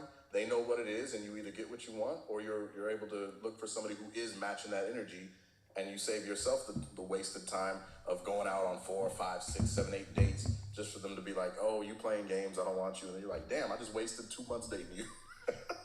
yeah, because they want, it's like, you know, sometimes I feel like the people that do this, they want the option of the person that wouldn't be an option in this category, right? It's almost like it's not as fun to have someone that's on the same page as you. It's a lot more of a challenge to get someone who wouldn't normally agree with that. Yeah, and that's like I just nah, Yeah, you man. gotta. Sometimes they want to feel like you gotta win the trophy. You can't just go buy a trophy. Hey man, I'm not complaining. I'm like, hey, I take whatever, you know. Like Hey, look, either way, I got the trophy. I don't give a fuck. that's what I'm saying. I'm like, but that's I don't yeah, I don't get it. I understand it, right? Like I understand the mentality, but personally that's just not me. I'm like I like things that are a little bit more like straightforward and I can still get a rise out of that. I'm still excited. I'm still ready to go. Like I don't need to do all of that and feel the rush. Like man, lying to someone who normally wouldn't do this just gives me this high. Like what is that? No, I'm good. Ladies, feel free to ask questions. We are still rocking. Let's do it. We still have feelings. Hopefully we get some not so serious questions because I wanna while out. Tired of being nice. You better than me, man. I'm gonna get canceled. I already had one time. We still have feelings in our 60s. Yeah, exactly. You would fit. I would honestly. It was funny because when I was in, I think middle school or high school, I was told, oh, when you get older, people start playing games. Like your time is coming. It's later in the game. And then I got older, and then I noticed people were still playing games, and I was like, you got to be kidding me. And then they were still playing games and still playing games. And I was like, this doesn't end. Now, I do think that the rise of social media may have caused and contributed to this pandemic of people who don't take things seriously because the people who were already semi-serious didn't have as much opportunity, right? Because they had to go out, get out the house, and there's only but so much you could lie about when you're meeting up with a person. And then when you meet that person, see, we had something called proximity dating, right? Like back during the 70s and 80s, it was more likely you would date someone that lives local, right? Someone in a local town or city. And that doesn't mean people weren't still playing games. I'm aware, but it was a little bit different because if you met a person, like let's say you lived in New York, you lived in Queens, and the other person lived in Harlem. If you knew someone in Harlem, you could be like, hey, do you know this person? Right? I met them and you can see where they hang out. Like if you guys hung out, you had to go certain places. Like now it's so much more spread out, right? And Internet has made it a smaller world and a larger world at the same time. yeah, and she has a good point. She just said you had to ask their parents permission to take a girl. Dang, that's some back in the day stuff where you had to like go to a girl's. Yeah, because she wasn't just gonna go out with you, right? Especially if her parents had no way of keeping up. See, now we got tracking systems, we got cell phones. Back then, it was like, I don't know where my daughter's going. I don't know this man that she's gonna be with, right? So they had to take more precaution because they had to make sure that there was a time span. So yeah, there was a lot more checks and balances. I mean, that has curfews. Yeah. They had curfews. So Is it Darius? Miss Darius asked a question. what'd she say? We both want to answer at it. She said, does getting down on the first night deter a person from seeking a long-lasting relationship with them? Let me read it verbatim, I think. What did it say? I get that question so many times. And I said, well, because I said depends. Is giving it up the same night ruin, what does it say? Ruin your chances? Hurt your chances for a serious relationship? And I said it depends, because I mean, it depends on the people, the vibe, how it went down. Like, I don't think it's always that cut and dry, because I mean, like, I'll speak from experience, right? There are times where the nature of the meet and the initial hangout was, it was alcohol involved, right? We We was at a bar, met them, things kind of went whatever, go home, whatever. I didn't know them very well. Nah, I'm not taking her seriously. We was both out to have fun. We had fun. So I'm not looking for a relationship. I don't think that she's looking for a relationship. So, as far as I was concerned, no, we met up, we had some fun, we did what we do. Now, if I go out on a date with a woman who I was already interested in a relationship with, the vibes are good, we've been hanging out all night, we went to dinner, then maybe we went out to have a drink, then we kind of went for a walk in the park after and just talked for hours and hours. I've gotten to know her really well, I like her. So if she decides to do that and I decide to do that, I'm still taking her seriously because I was already interested in her. I like her. We felt the vibe. It happened. And so I continue down the path I was going down anyway. That doesn't change anything for me. I think that's a great answer. Especially, I didn't even think about the alcohol part, because if people are not in their right minds and they're just having fun, like, I didn't even think about that. You got me there.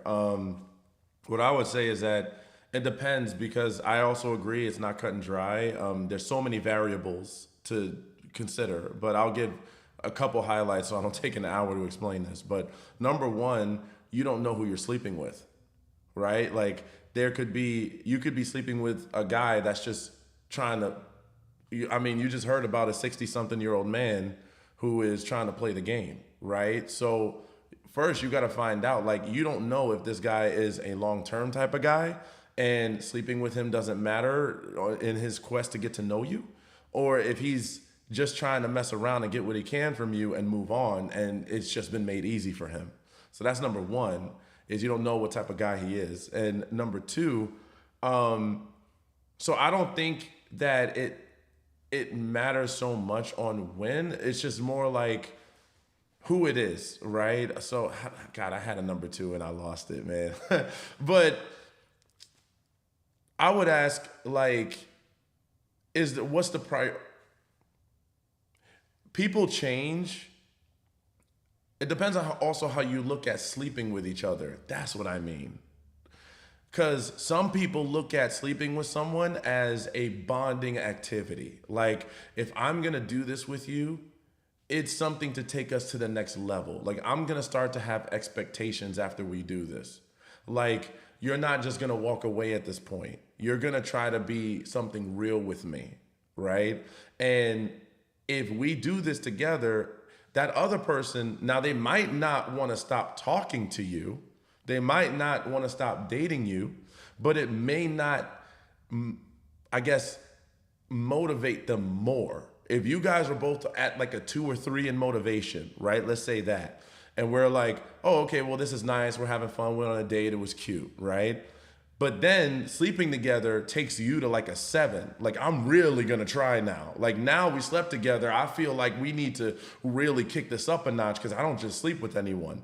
If you're that type of person, then you probably wouldn't want to sleep with someone that night because there's a chance they might not get as motivated from it as you do. And without knowing them well, you may not, because I've seen that before where a guy and a woman will sleep together, I guess if you want to say quicker than usual, like in a week or two.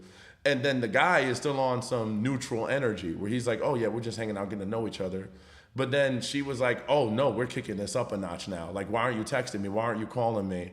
And she starts getting these expectations from it because she felt like she did something that was a big deal. And I've seen it vice versa too, where the dude slept with her and she wasn't looking for anything serious or not serious that quickly. And she was able to maintain and still be regulated. So I think more so, here's why I think sleeping with someone early can be a little bit more destructive is because it is a gamble, right? If it depends on the person you are.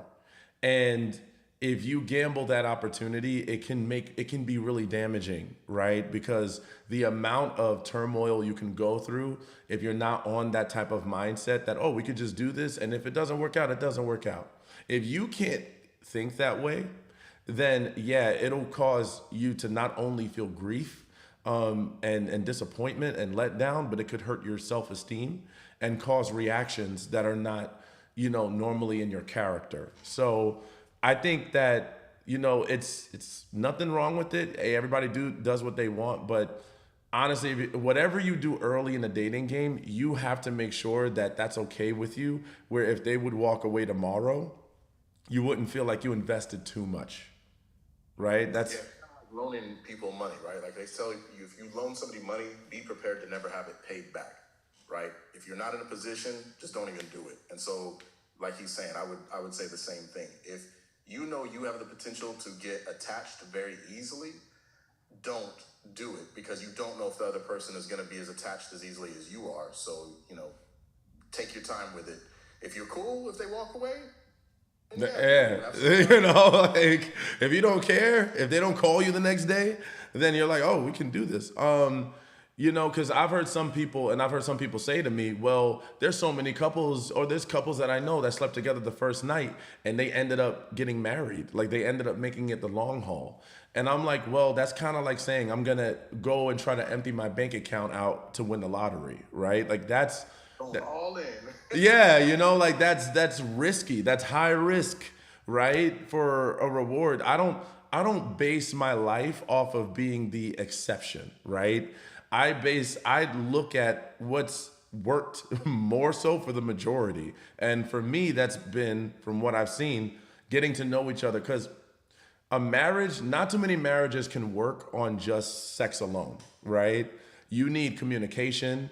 You need, clearly you've heard on this call today, you need communication, you need to work through things, you need to have emotional regulation, emotional maturity. So why not just do those things first, or find out how you deal with those things, how you deal with conflict, how you deal with a difference of opinion before you get in bed with each other, because at least you have a little bit more of an indicator that you're compatible in all the other ways. And intimacy is not just sex.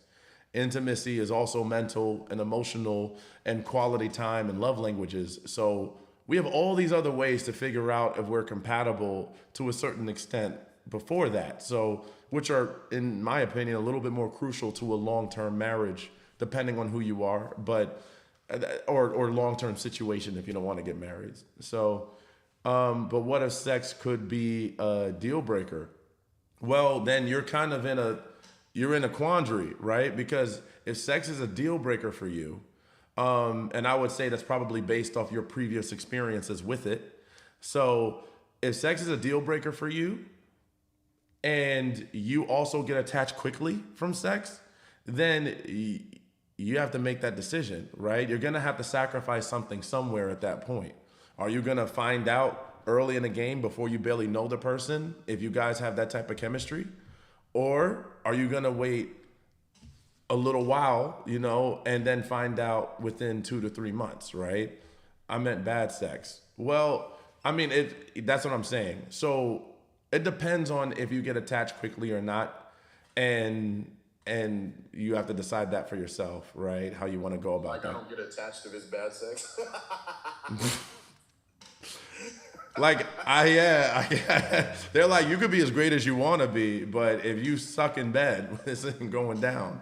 So, I know. I do think that, honestly, I think we're in a culture now where a lot more people are being open about their sexual needs, which I think is a good thing, because and I can speak. I've heard the ladies speak, a lot of them in my sessions, and a lot of them are not getting pleased, in their marriages. Now, that's not to say that the guys are just, awful and they all don't know what they're doing, but I feel like we haven't created enough of a forum between men and women where we can discuss these things comfortably without feeling like we're going to be shamed or put down or like judge each other. So I think we need to open that forum a little more to talk about, needs, because it's like, this is forever to one person. Like, you want to make sure that we got some of this stuff right. You know what I mean? I don't know. Let me see what y'all are saying. The gray pants tell me y'all are wild. I see. I knew it as soon as we started talking about this. I knew it. I'm just gonna defend the little men out there because 11, okay, and he wore purple tight pants and high heels, but he was turning out some serious women. So the whole shoe and hands and hey, look, Prince was a bad dude. Oh, how tall was Prince? like 4'9" or something. No I'm exaggerating. way. Might have been. Hold on. I was like, hold on. I thought he was tall. Like 5'2". It should be the only pants allowed. See, you know what's funny? It's like the ladies will get on my live and say some of the wildest stuff, right? But then in like real life, they don't talk like that. You know, like I never hear them say that in real life. Wear the gray sweatpants around them and they start blushing and shit. No, I'm gonna wear gray sweatpants and they're gonna be like, I know what he's trying to do. I don't even want to look at him. I'm gonna get rejected immediately. Gray sweatpants. What kind of boxers you gotta wear? Like you can't wear briefs. Oh yes, we do. See, they're putting eyes. Y'all are wilding. You know what? You know what's happening? It's 4th of July, and people probably getting a little bit of drink in them. Little drink, some hot dogs and burgers. I do We'll all take a this. shot of whiskey right now. Someone said no one would care if it was Prince. y'all, Exactly. I told you. y'all are funny. Fireworks. Yeah, there should be fireworks at some point tonight. Hello, hello. It's funny when people show up in a live and they're just like, hello. Hot dogs and burgers. Man, I haven't had a hot dog in so long. I feel like social media ruined hot dogs for me. When they started calling it like a glizzy and stuff, I was like, I can't eat it normal anymore. They're like, you know, there'll be a dude. You call it glizzy in my mouth. There's a dude trying to eat like a hot dog, and then they'll be like, ooh, he's gonna eat the glizzy. And I'm like, see, I'm never eating a hot dog again. Is it true that size matters? I can guarantee there's gonna be a lot more ladies that will say yes than no, but I'll ask the ladies on the live. There was a woman on here that is asking if size matters. She said yes with exclamation points. Yes, yes. I knew it. I knew it. But here's the reason why I think scientifically, I think some women are just built differently than others, right? And I think some women just prioritize certain feelings a little bit more than others. So I don't think it's the same for everyone. I don't think everyone needs the same kind of stimulation. But you know, I do think that, you know, you definitely want to fit the bill. I'll say that. We lie when we like you. See, I don't want to hear that. What if I said that? It'd be like, oh, that's funny though. If it's not good, me don't want it. If it's not good, me don't want it. You sound like a pirate. You just have to know your spot and work with what he got. Until it's like a micro. What spot we reaching with that? Damn, not the micro. He went there. Damn. I mean, it's so. I didn't know that was a real thing. I didn't know that was a real thing. And look, I'd be depressed in the mountains living in a cabin somewhere if that was my existence. Bro, let me tell you though, I would be a millionaire because I wouldn't focus on, you know, really getting with anyone at that point. You know, like You'd have to get money just. you'd have to at that point, like you. What you? Yeah, then you could tell the women, let's play scissors because you can't do nothing else. That is crazy. Or you're gonna have to be okay with her getting with another guy. Like, I mean, I could give you everything else but that, you know? Like, Imagine being a man that's got to wear a strap on. That's crazy. so it probably happens. Let me see. Kimono condoms are real. Kimono. Oh, Jill. I love that Jill's innocent. She said, what's scissors? Jill is so innocent. Like, I don't want to corrupt her. I have to look up kimono condom now. No. No. Hold on. Kimono condom? Hold on. It says micro thin. Yo, what? It's micro and thin? That goes so crazy. Yeah, Jill is sweet, y'all. Don't corrupt Miss Jill. Pencils are just not for me. This conversation went there. I better not get banned. I think as long as we keep saying like words that are not overt, like we said scissors, we didn't say. Yeah. Isn't there a new word for it? Tribbing or something? Don't say it. I know the word. She said, Joe Google is your friend. Y'all are Do wild. not Google that.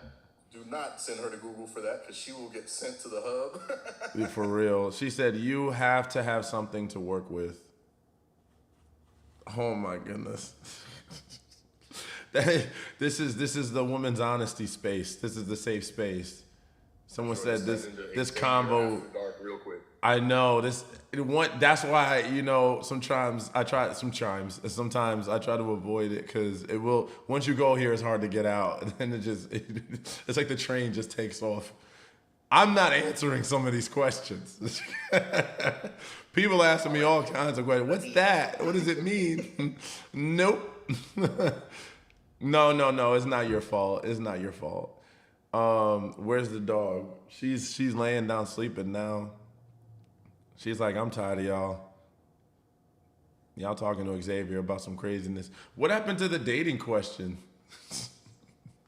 Where did y'all go? That's my fault. Yeah.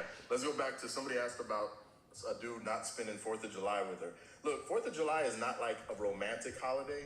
So I think it's a lot of time for families and stuff like that. So if a dude doesn't spend the day with you on 4th of July, I wouldn't take it like that serious, right? Like it's not like Thanksgiving or Christmas or Valentine's Day. Like it's one of those throwaway holidays. People just chill with their friends, have some drinks, eat barbecue, shit like that. So I wouldn't make too much out of that if I was you, to be honest. Like if you asked him to spend the day with you and he just said no and didn't give a reason, maybe you could wonder. But I don't think if y'all just didn't make plans because it just didn't happen, I wouldn't think too much on that. That doesn't seem like a big deal to me. Yeah, that's a tough one. I think it depends on how long you've been dating, right? Like if it's fairly new, then She said 4 months. Yeah, she said 4 months. So that's why I was like, it's new enough to me that I'm like, doesn't really seem like a big deal to me. I would spend, I don't know, I guess I would spend 4th of July with a woman if we were together, if we were dating for 4 months. I mean, it's still early enough for him to be like, I have family and stuff, but I thank you, Miss Darris. I would spend time. Like 4 months for me is, I would know in 3 months, I'm almost falling in love, but I guess I'm a little fast when it comes to how, affectionate I get. I think if she invited me to something, I would clearly go. And that's why I said, based on the question, it didn't say if like either person asked the other. It just might have been a throwaway holiday. Like you got to remember, some people also work, and the 4th is just a day off for them to rest. Like they don't even. I guess that's another thing. Like, how do they look at the holiday? Do they look at it like, oh, this is a romantic evening with me? Because clearly you heard me and Problematic have 2 different views on it. So it's about knowing which kind of guy you're dating, right? You don't want to. What I would tell you in the dating game is you don't want to assign a universal perspective to everyone, right? Like you want to understand what their idea of good is before you start to judge if they're not doing the right thing, because they might not have the same views. How much is too much to hang out within 3 months? Like what's normal? That's a good question. What is a normal hangout ratio? I think that it really depends on the person. I think if the person thinks 3 months is a good enough time to like know if you're ready for a relationship, then I would say once a week, maybe once or twice a week. I think twice a week might be too much. It depends. Like when in the first 2 or 3 weeks, I would say once a week and talking outside could be enough. What do you think? By 3 months, I'm usually looking to kick it with a person, maybe 3, sometimes 4 days a week. Like I'm willing to spend a lot of time if I like them. Depending on my schedules, I think 3, even 4 days a week for me. Yeah. Because like if I'm hanging out with somebody after 3, like I'm probably gonna be spending the whole weekend with you, right? Oh yeah, no, we're taking trip. Like after 2 months, I would know. Like I'm ready to think long term, right? Like I'm some more solidified in long term after like 2 months. By month 3, it's like we're kind of there. But I know myself, right? I know what I like. I know what I don't like. It won't take me longer than a month or so to be like, okay, this is probably something I could feel like I'd want long term, right? By month 3, I would definitely know. Month 4, we're taking trips. I'm trying to, spend a weekend with you, 20 years. That's a massive age gap. Like how old are the people involved? Because you're talking about like 40 and 20, and that's kind of crazy to me. Like now 45 and 25, a little less, but I don't know. That's a big gap. That's like, a good point. What do we have in common? If it's like, yeah, I think it depends on which age range you're talking about. Like you said, if it's like 20 to 40, that's so different. That's so different. Like 30 and 50, yeah. That is a big gap. I'm sure it's not unheard of, but yeah, that is. Yeah, no. 40 and 60 and 40? Oh, that's not too bad. Because, I mean, at this point, both of y'all have lived life. So. Yeah, probably had kids already, probably did everything. I don't know who this is, but we're going to accept them. Here's to good luck, because I don't see a picture. Oh, they got off. Womp womp. I dated a man who was 40 and I'm in my 60s. Well, yeah, I mean, that makes more sense, though, because, between the ages of like 18 through like 30 something, 40, you're thinking about, maybe having kids, having a family, and not everybody thinks that, but you would think past 40, most of us have probably figured out a little bit more about, where we're at in life and what we want for the next 20 years. So usually 18 through like 30 and 35, I would say 18 through 40. In between that range, you're still kind of figuring out like what long term looks like for you. He had no kids. Okay, did he want kids? Did he want them? I am 56, and my view has changed very much over the years. No, he didn't want kids. See, that's what I'm saying. Like he knew that probably by 40. He knew like I don't. Because sometimes I feel like people go back and forth on that. Growing up. Yeah, so it's all good. You guys are both pretty much in the same lane at that point, right?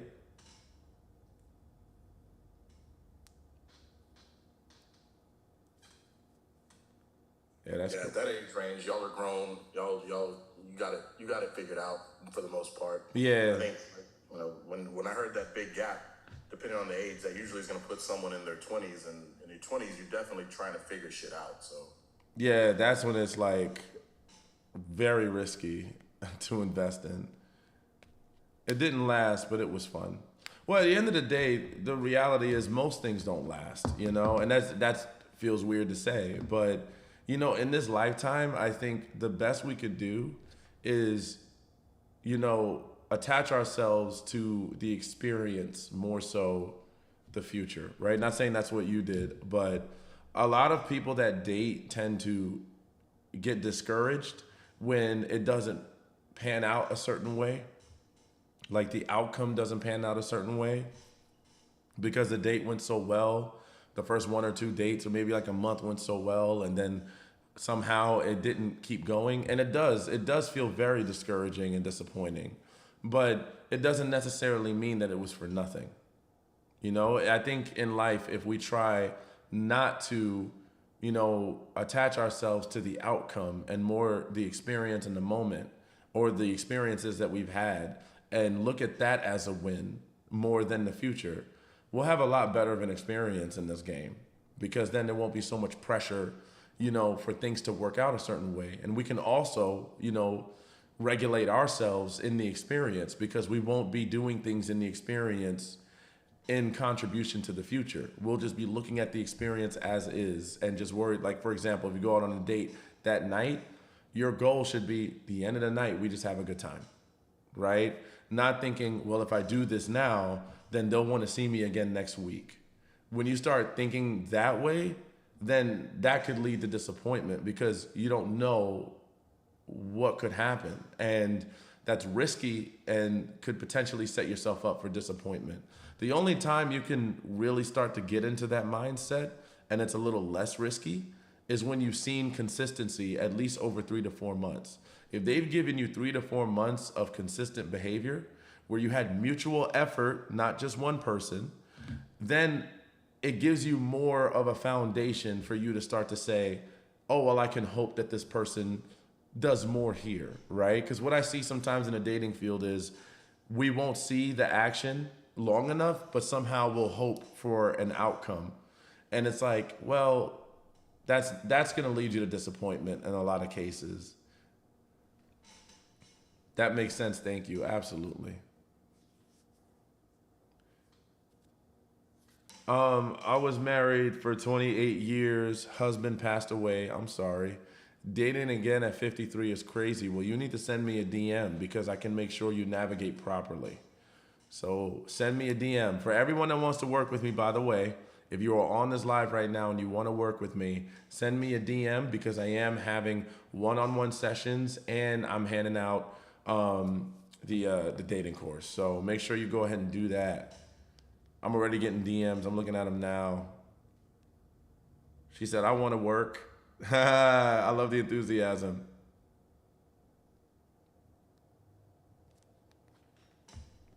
So Rhonda, go ahead and send me a DM.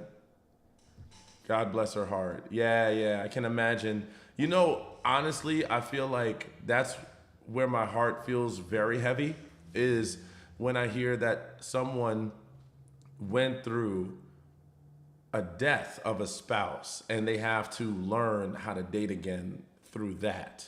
Like, that is wow. Like, you know, that's tough. That's tough. I can't imagine having to go through that.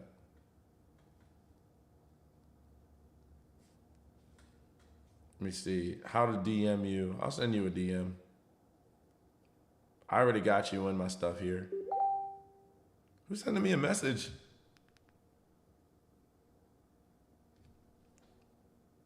I can't let go of my ex. It was such an unplanned breakup. Well, girl, you need to talk to me too, Alexis. Did you send me a DM, Alexis? I think you did. Let me see.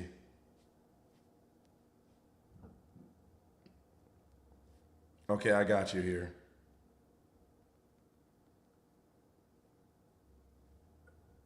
I got you. I see you, Rapunzel. Thank you very much. We're gonna cut up on a live later if you want. Y'all gonna have to go to the problematic page, huh? But we don't, I'll be honest with you, we don't give solid, sound relationship advice in my live. We talk crazy because my motto is, I can tell you how to fuck up a relationship. I cannot tell you how to maintain one. So that's how, like I'm really good at that. I have a great track record of messing up all my relationships. So basically listen to what I do and do the opposite is how I tell people. That is awesome. Wait, when was your last relationship problematic? Man, shit. I am technically in one. We're at our 847th breakup at the moment. So, you know, I'm technically in one. We break up all the time. We toxic as fuck. Better love story than Twilight. Why did y'all break up? Okay, so without getting like too detailed, so basically that was on me, right? Like I messed up very early on in the relationship, and she's had a hard time. I won't even say she had a hard time. I did not handle it the appropriate way. Like it took me a long time to really, I think, come to terms with how I did not handle it in a mature way. And so it took a long time for her to heal from that because I wasn't mature enough to really take responsibility for how I mishandled the situation from the get-go. So had I handled it appropriately off jump, then I think it would have been a little bit smoother sailing. But I was in denial because I was still a little bit younger and I just couldn't see where I was wrong in the situation, right? So I think had I been able to see my errors earlier and appropriately correct them, then things might have been a little bit better. But yeah, I fucked up, and it took me a long time before I was like, oh shit, I did fuck up, didn't I? Yeah. And so y'all stayed together, but now those things are still in the background of what happened, I guess. Yeah, pretty much. Pretty much. Yeah. It's interesting how that happens. Like, because I told people, I told everyone on here that back in the day, I used to be very, like, toxic. I was like a full-blown manipulator. And, the women that I dated, they left me. And that's when I learned I need therapy. Or I'm just going to keep losing great women. So, at least you're stuck around. I got left. Yeah, I mean, and well, and I think one of our breakups was a long time, and I think that was where I did the most healing and introspective kind of consideration of where I had gone wrong, and that was when I was able to make some real breakthroughs. So, sometimes they're gonna have, that you need that solitude, you need that time to truly reflect sometimes. So, sometimes that's just got to be the way it is. So would you agree and not trying to that sometimes being left just gives you that opportunity to really reflect on yourself and be like, dang. Because I don't know, I feel like some people, they're not going to change until they get left. Like, no matter what you do, no matter how much you argue.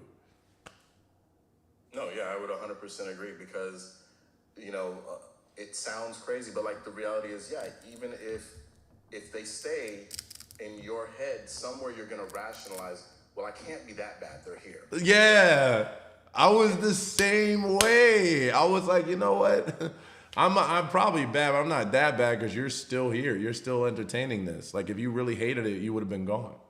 Right. So, yeah, when they truly leave, yeah, that gives you that big wake-up call you need to really look at yourself in a hard way and do some healing, do some self-reflecting, do some work on yourself and kind of come to terms with what you need to adjust if you want that type of relationship, if you want that type of relationship with them. Because sometimes, look, I got left by a person who did me dirty when I was in my 20s, and I did some reflecting and was like, nah, fuck them. They're the piece of shit. I was good. I didn't really need to change anything on me because it was like, nah, it was them. And they tried to come back and I laughed. I was like, you have got to be out of your mind. Yeah. That's so funny. So do you think that this is the one? I mean, I hope so. Obviously, I put in this much time, effort. My emotions are obviously deeply invested. So, I do, because I always tell people, I don't like a lot of people, truthfully. There's a lot of people in my life. I'm like, I don't like people. If I've spent this many years trying to figure things out, I truly like you and care about you as a person. So I wouldn't be investing this much time and energy if I didn't genuinely feel an emotional connection. So I do hope, but, one thing I also have to tell myself is when I got, when I left a relationship when I was in my early 20s, I remember thinking, oh no, it's the end of the world. But it's like, clearly I had several more relationships after that. So, the world is big. You will find love again. But obviously it's always a process, and that process is not always fun. So if you can make it work and you want to make it work, then try. But if you don't, you'll find somebody else sooner or later. That's a good point. That's a good one. Do men respond to no contact? If you've done it 3 or 4 times and you kept coming back, then no. Maybe the first time. Yeah, but if you've done it more than once, they're just going to think you're bluffing. My ex broke up with me because I would not come over to his place. Why didn't you go to his place? And you guys were in a relationship and you didn't go to his place? Why not?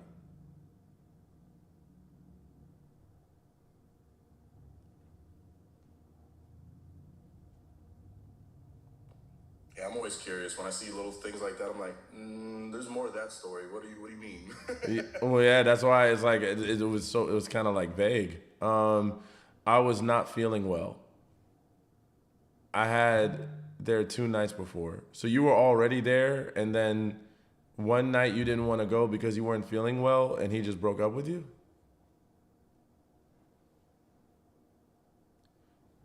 Been single over 10 years, don't know where to start. Send me a DM.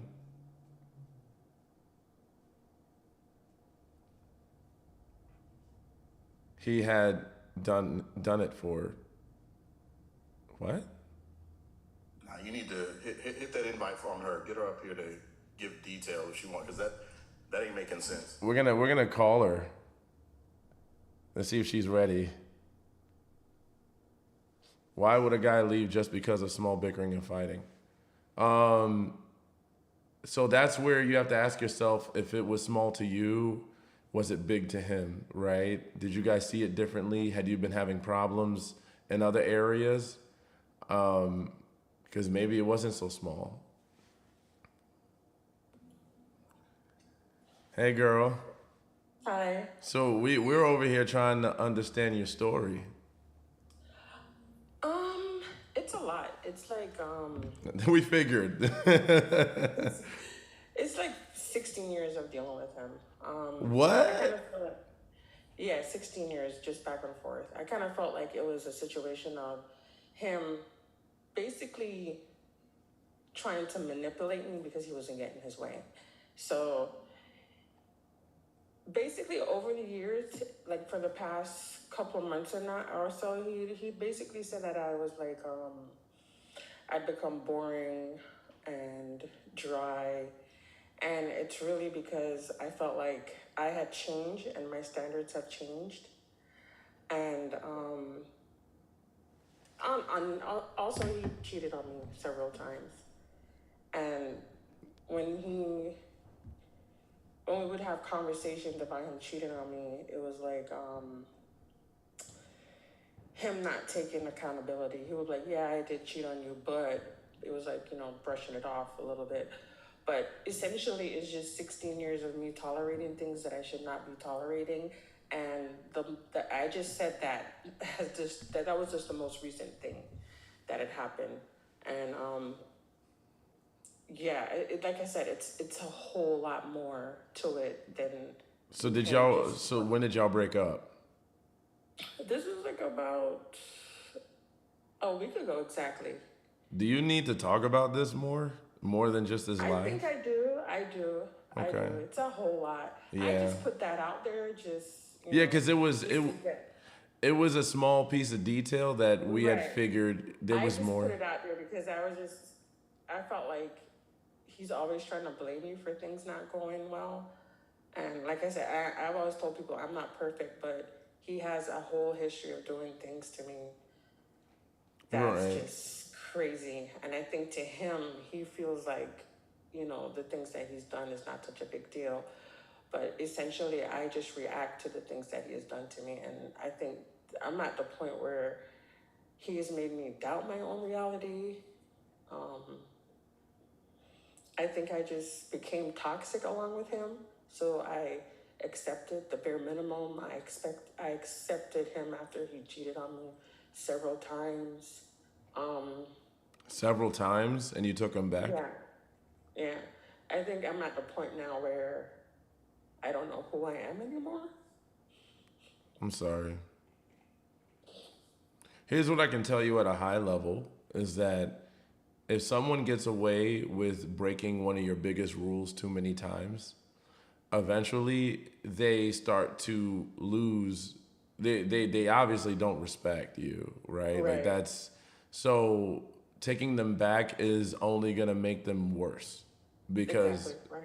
yeah. So I'm sure there's way more. I can feel the energy. So I would say yeah, send me a DM and we'll chop it up. Oh yeah, most definitely. I'm also gonna go back to therapy as well because that's one of the things that I neglected as far as myself. Okay. I'm better than Because I therapy, know but that. okay. I'm messing But with you. I just made that comment just to put it out there because it was just baffling to me as I was like, dude, I'm just tired. I got home from the gym. I was feeling nauseous. And also there have been other times where I had like postponed things that I needed to do because he wanted me to come over or spend time with him or whatever. And a lot of times when I go over to his place to spend time with him, his phone is going off, or he's just playing video games and I just have to sit there And it's so much. It's so much. But I don't know. I just wanted to put that out there Okay. because it was just ridiculous to me. One thing I I can. asked. I asked because I was like, no, there's clearly got to be more. Like a guy doesn't. It sounded so incomplete, and that's why I wanted to try to get more context. So I understand where you're coming from, but yeah, it's one of those things. Like you said, it's a longer conversation, right? I guess a little cry for help. I guess. That's why we brought you in here, because we knew. We could tell. But you came to the right place, you know? Like, stuff like this is stuff that I work with all the time. Thank you, Ms. Dara. She's always so generous. But yeah, no, I work with this all the time. So if you want that, that's what we can do. I would honestly work with me at least once. Okay, cool. I'm down. Absolutely. All right. Well, I will let you go for now, but it was good hearing from you. Thank you so much. I appreciate it. Absolutely. We'll talk later. All right. All right, bye. What a live, man. It has been a day. It is, I think I'm ready to go now. My social battery is done. I'm done. I'm ready to answer these DMs and look at the fireworks. I can hear it. I can hear it in the background, and I'm missing it. All right, brother. Appreciate you letting me up, big dog. This was fun. Absolutely. It was fun with you too, man. We'll do it again soon, of course. I'll talk to you. All right, talk to all of y'all. Bye, everybody.